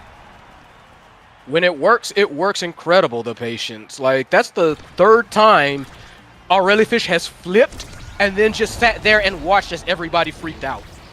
And if you think about it, Aurelifish is filling in the shoes of Jay. So, big shoes to fill, but doing so pretty successfully so far. Yeah, very true, very true. And they do get a barrier, so that's 1 apiece. Mkor, again, really has to make sure that they can take advantage of it. And yeah, sure, murder. Murder helps. Kill and just punches it in. They do not want this. They trying to end this set real fast. Yeah, that last draft, even though I'll do it myself 1 to set, I think the draft had a lot of good things for Mkor, and it's really showing here. And oh no, a double barrier. Karasu panics a little bit on the follow-up clear, and the situation is dire. Yeah, that was a bit of a that was unforced error. That was Karasu overthinking the situation, and they took full advantage of that super fast. Right, final draft. The loser of this still has 1 more chance, but you would prefer not to have to drop down to your last life in the bracket. Oh, they ain't. Asher is not getting that Colossus. Asher is absolutely not. But probably not getting built different either. It's probably going to be a double deny. Yep, they got it. They got to. Somebody I think has to take that spark of strength from him too. Oh wait, yeah, it's kind of impossible to deny the Asher here. Asher's going to get one of the sizes. Oh yeah, you're right. Yeah, there were 2 sparks on the board, 2 sizes, and Might of the Colossus actually does indeed fall. Check the power. Wait a second. Tab menu. There we go. No, they got no. Asher got Might. Yeah. Check the power on that Asher. 168. That's going to be a threat. Oh, jeez Louise. Yeah, do not be anywhere close to that giant woman. She is scary. Yeah, but Strage is also taking a lot of damage here, but 1 barrier already taken. If 8th can play disrespectfully in the corner, that's what this team needs. And we're seeing that right here. A perfect breakthrough into strike. 1 goal already. Yeah, 8th just needs to walk forward and watch the ants scatter at this point. And I mean that like completely sincerely. Like the threat level that Ash has, the power, the strength that they have, is basically something is now something that the team has to be very, very cognizant of and try to play around. It's not something that they want to challenge. 8th looking for a KO perhaps. TF tune-up in a dangerous spot. The Giga Blast doesn't follow up enough, and a perfect banish onto the dashing Aurelifish. Unable to swim his way out of that one. 8th getting the KO as well, and this corner offense is starting up, but they can't quite keep it going. Yeah, it's kind of wacky, and just got blasted. Mandrake, what a snipe. Has been getting quite a few of those. I think scored 1 of the players into the goal in the end of the last set. Yeah, but 8th needs to walk up. 8th needs to be the difference maker, or maybe Karasu, who can just do it with the Giga Blast from the other side of the map.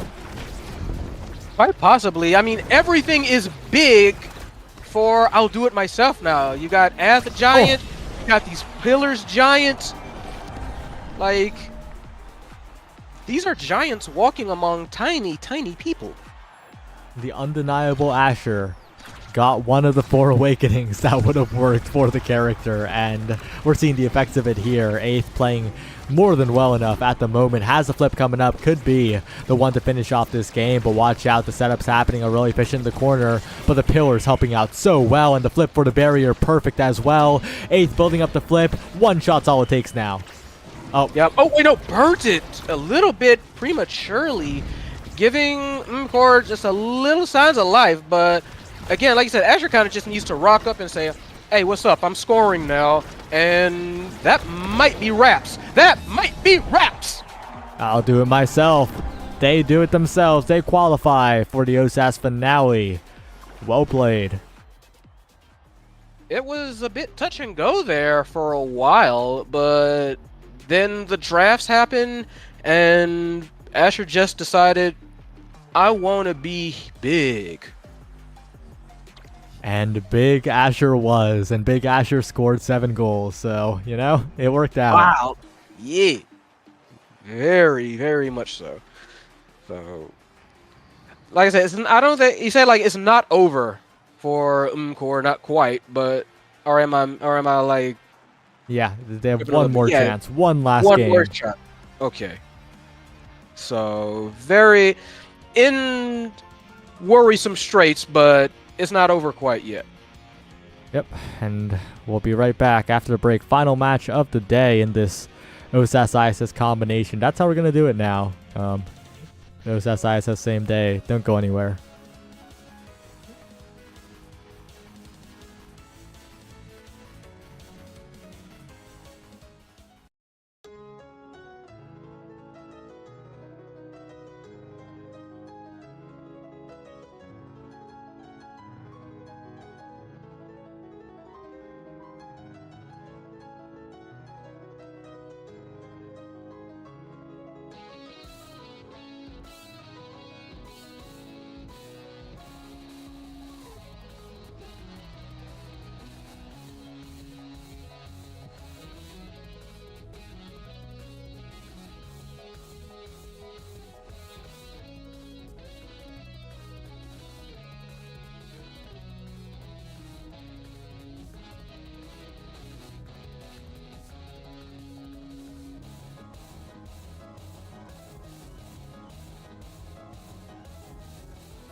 We're back. Final match of the night. We're here with Scandalous versus Mcore. We've seen them both today. And they're both last chance to make it the finale this week. Yeah, both of them are going to need to be on their A game for this one.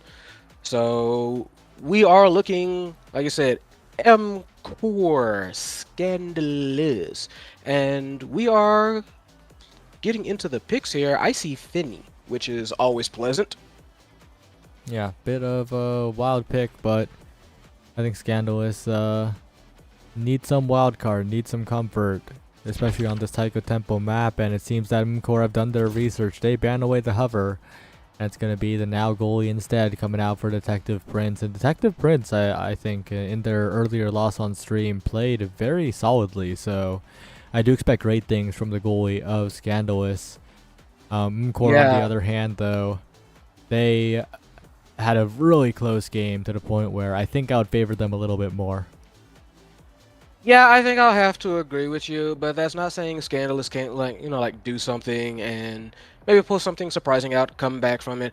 So if perhaps the last game, I'm just throwing a possibility out there, maybe they weren't as comfortable on some characters, or maybe, I don't know, weird map jitters, could be, there's any number of reasons that they could, shake back on this one. We're just gonna have to see if that's in the cards.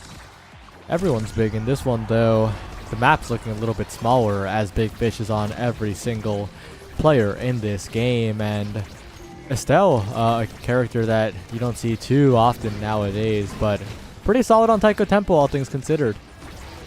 Oh yeah, very good with for a map like this.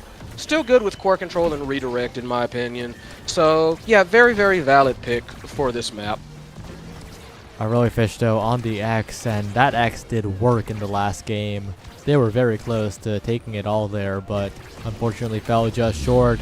And speaking of falling short, barely unable to save that is Mandrake as Solus with a just scoring as they were KO'd. I see.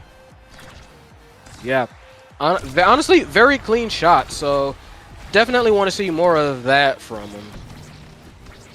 If possible, that would be good. As Solus trying to do the Rasmus thing, seeming very familiar with the scoring combinations here, but on the defensive end, Mandrake has seen these before as well.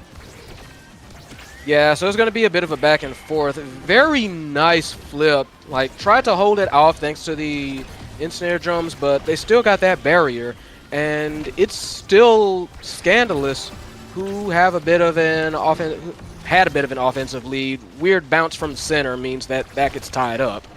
But yeah, no, Scandalous, honestly, not looking too bad. Not right now. Yeah, and wow, what a good redirect by Solus, or maybe not a redirect, a slight re-angling to perfectly try and find the shot. Good deflect away on the other end, and Mandrake, great patience on the defense. This strike shot, though, is doing so much work for Detective Prince, but it's looking difficult to find a clean score here, as Respect not getting a clean opportunity. TF Tune-Up doing a great job of interrupting, but now a dangerous spot. Mandrake still winning the strike wars. Really Fish, though, can't get the core. Yeah, there's been a lot of, honestly, Mandrake's just been very, very patient with these redirects, and that was just too fast for reflexes. But before that, Mandrake was very, very solid with the patience, waiting for Respect to kind of shoot first, and then just take advantage of that to safely clear. Very nice, striker IQ there. Absolutely, we're looking at a Really Fish, though, trying to find some more control over the core. In the last point, a Really Fish just didn't get to touch it. The core was just going around the world too fast, and we'll see if a Really Fish can be in a place to get the core a little more. Yeah, definitely gonna have to kind of fish for it, because you have several characters that are good with being able to control the core from range. X, not so much. So definitely gonna have to fight for it. Fortunately, X is really, really good at fighting. Yep. Mandrake now in the bottom corner trying to find the core up. A Really Fish continuing to X Maximus, but still can't find the core really. And Core's offense is just stalling in the midfield. So yeah, that core is going kind of everywhere, but it's Taiko Temple. You kind of expect that, but it's still maddening. So they're going to have to find some way to get this core under control. And like burning flips like that, not quite hurtful, but not as helpful as it normally would be. We'll see what happens here as the bounces are going a little bit crazy. Mandrake in a tough spot, doesn't quite get the strike timing, and both barriers fall already. Scandalous looking to take this first set here with Soulless coming into the bottom side to now mine a bit of a threat here. Fish is looking for an opportunity, but it's so difficult to score. Yeah, not only is it just Mandrake being very good, just that these bounces are not giving fantastic angles for whoever's attempting a shot on goal. It's just really tough to handle. So you kind of have to be very prepared and very reactive. Mandrake's playing so well, but it's just not enough here. It kind of feels bad. Mandrake saving it so many times, but the core just always comes back. Yeah, Mandrake's been caught out. Mandrake's been caught out by super fast cores. Like I think for all three of those goals, it's just it kind of either goes red or gets very close to it, and suddenly Mandrake just can't get to it in time. Yeah, and with that stacks on stacks, this Asher is going to be moving up the field a lot faster here among Titans on the X. Huh? I'm trying to think of it, and the only reason I would think for X to get like among Titans is maybe they want to give Mandrake a little bit more range. Like that's the only thing that I can think of that would be, you know, reasonably like worth it to a certain extent. That's the only thing whose logic I can flow. Yeah, the speed is good, but the size is, you're just giving up too much size, I think. It makes it so difficult to outstrike in the midfield, outstrike the goalie here. Yeah, like that's X. You need all the size you get. So I'm gonna call that one a misplay. I'm gonna call that one a misdraft. Let's move on. Yeah, on the bright side though, that additional speed is doing a lot of work for a Fish. So that additional mobility is helping in some aspects. Lack of reach though, really present here as Mandrake walks all the way up, tries to set up a Fish in the corner. TF Tune-Up helping defend, but the offense just can't get going. The strike there not quite connecting, and Scandalous are pushing forward with confidence. Yep, they get the barrier, and now they need to set up for a shot on goal, which they have a pretty decent chance of doing right there. Very nice clear, very nice defense from Mandrake. Mandrake been on one pretty much the entire night, so kudos to them. A Fish now in position, finds the barrier, looking for a little bit more here. TF2 Nub trying to find an opportunity. Fish finds the dribble, but a perfect strike shot. Detective Prince has the read, but the flip burn now. Another flip up top. Oh, and the pass splitter catches the core. A slow dribble to the bottom, and that's a goal for Scandalous. It is always hilarious as a spectator, but so frustrating as a player to just kind of like watch the core meander on in. Definitely tough here. Fish with the flip finds one. Looking for a little bit more here. To the top side it goes, and TF2 Nub helping on the follow-up. Fish finds the strike and closes out that first point. Finally on the board, Core R. Yeah, that was just like good placement from TF2 Noob, who was kind of like waiting in the wings for another clear upwards. So had no choice but to try and clear downwards, and Fish was just ready and waiting for that one. That was just very classic, very well executed. Now it is once again Core trying to find their footing on the offense, but Respect and Solus are pushing forward with confidence, but a strike shot goes wide, and Core might have a chance here. Yeah, they need to push this. They need to push this offense now. TF2 Noob trying to get into position, even though they're very low. And unfortunately, that push kind of breaks down. TF2 Noob in a very, very scary situation. Soul is hunting for them, trying to catch a body, but managed to stay alive. Does Noob. And Aurelifish doing their best to kind of impose their will. Very nice shot to keep that forward by TF2 Noob. Aurelifish finishes it off. All right, Core back at it here. Well, we'll see. We'll see how it goes in this next one. I'm not convinced yet about the consistency, but if they can keep the core up as well as they did in the past 2 points, core might be able to turn this one around.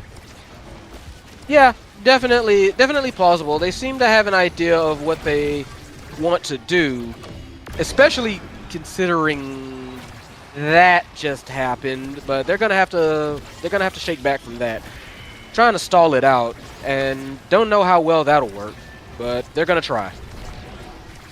They absolutely will here. Wow, what a flip attempt there from Respect, and a good strike shot from Detective Prince, getting it out of the hands, and a barrier take on the other end as well. Aurelifish pushing forward and getting the barrier, working the corner, finding another opportunity with this open net, and TF2 Nub stays alive. Somehow they, well, for the time being, but not so much now. But I have to say, Core really has been doing their absolute best to kind of like keep this defensive hold. They've been on defense a lot, and they've been doing their best to like transition to an offense when able. The issue here, well, that's not an issue, but I was about to say the issue here is like Scandalous has been doing it a lot more frequently. But they took the set. And yeah, with Estella's MVP, we're gonna see what they get from this. Yep.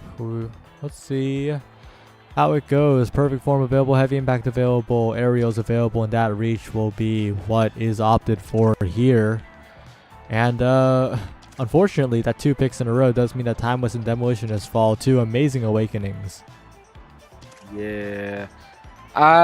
Heavy impact. Perfect form not being... There we go. Well, it did get taken by the Rasmus. Still fair. So, I feel like everybody got a little something. If you had to ask me, I think Scandalous actually got the better of it, but I'm not going to say like by a ton. We will see. The corner is scary, but those Timeless Creator Now primaries are really, really difficult to deal with here.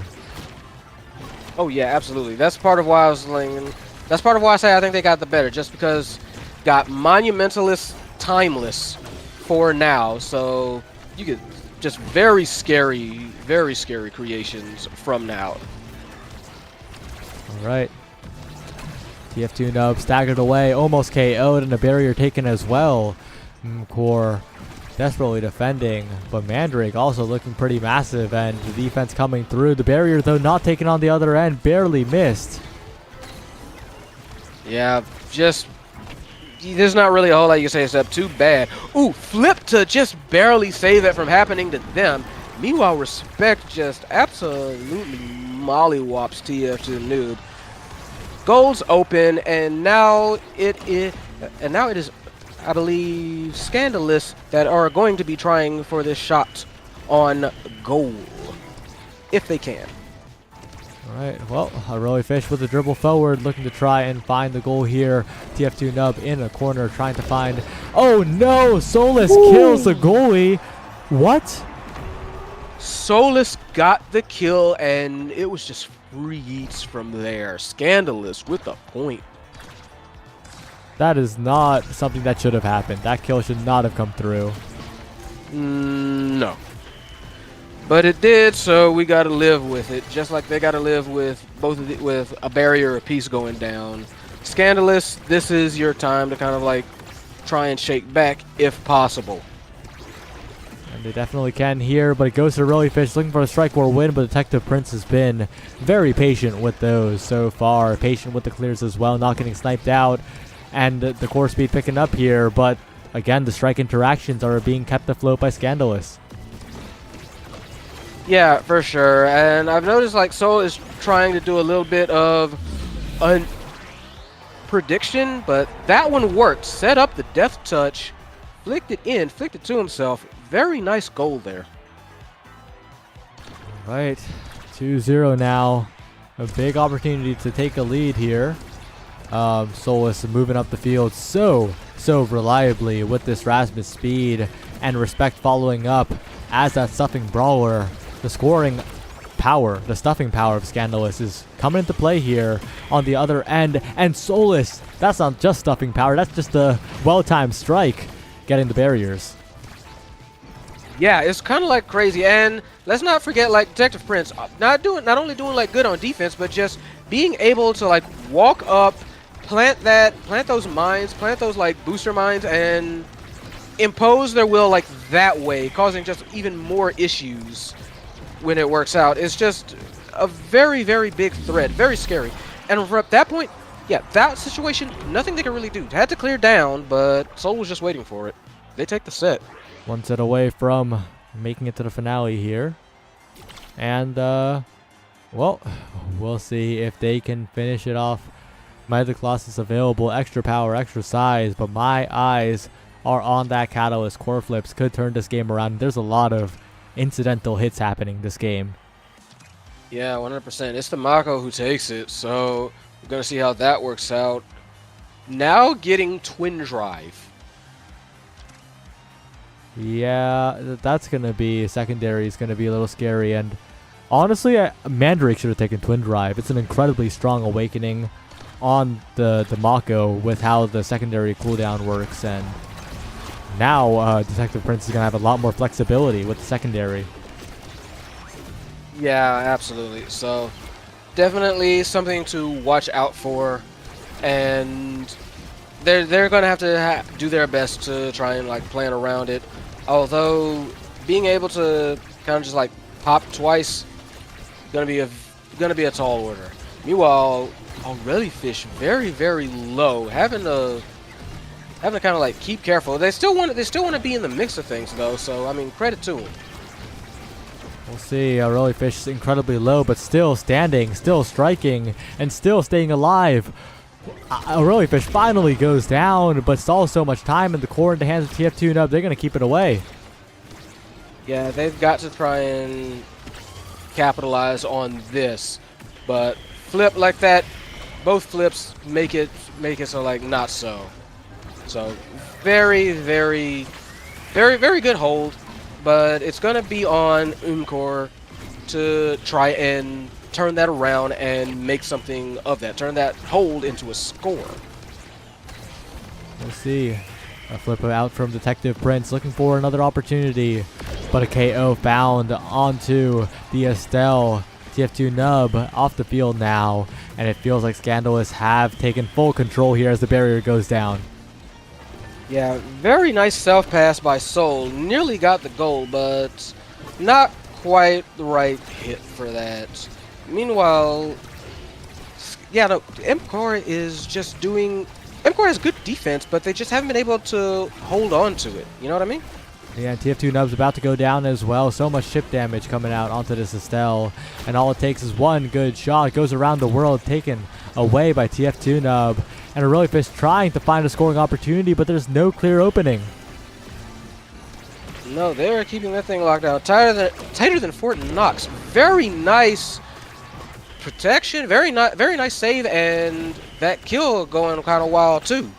So everybody's going kind of wild. Was that 2 flips that I just saw just burnt? Yeah, well, so much energy on the side of Scandalous. Those flips are going to be coming in from that team. Oh, almost an own barrier there, and ends up being the barrier take here. Respect almost dead, but barely hanging on now, and a flip for the goal. 2 goals away. These points are lasting a long time. Yeah, these are taking a hot minute, which kind of just shows how much they both want it.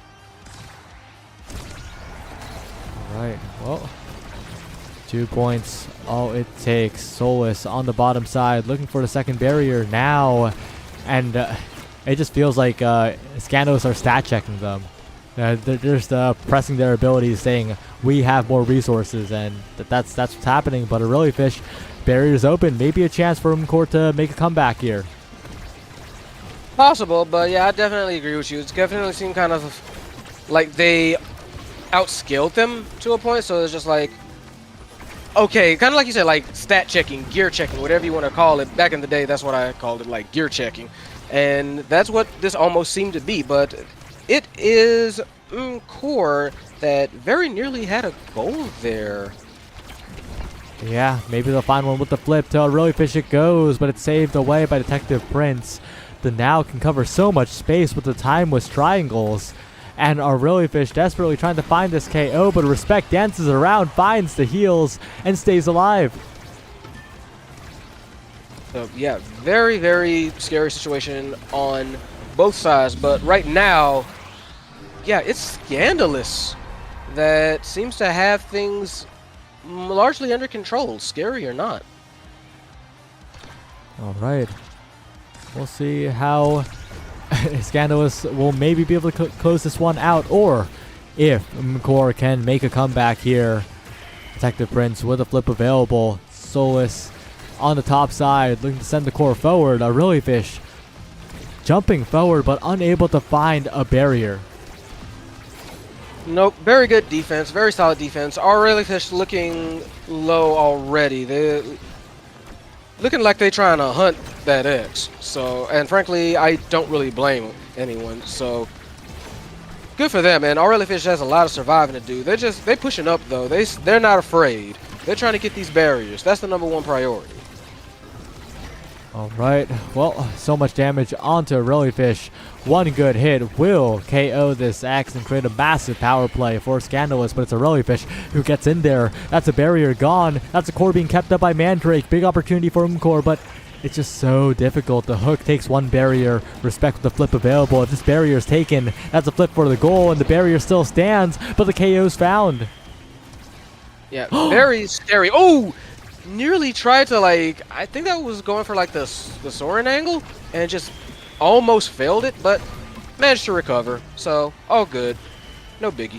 Yeah, and with that amazing save, they keep this point going. They keep this offense going. They send it around TF2 Nub and a Really Fish, making sure that it's not that easy to find this goal for Core. One goal still all it takes.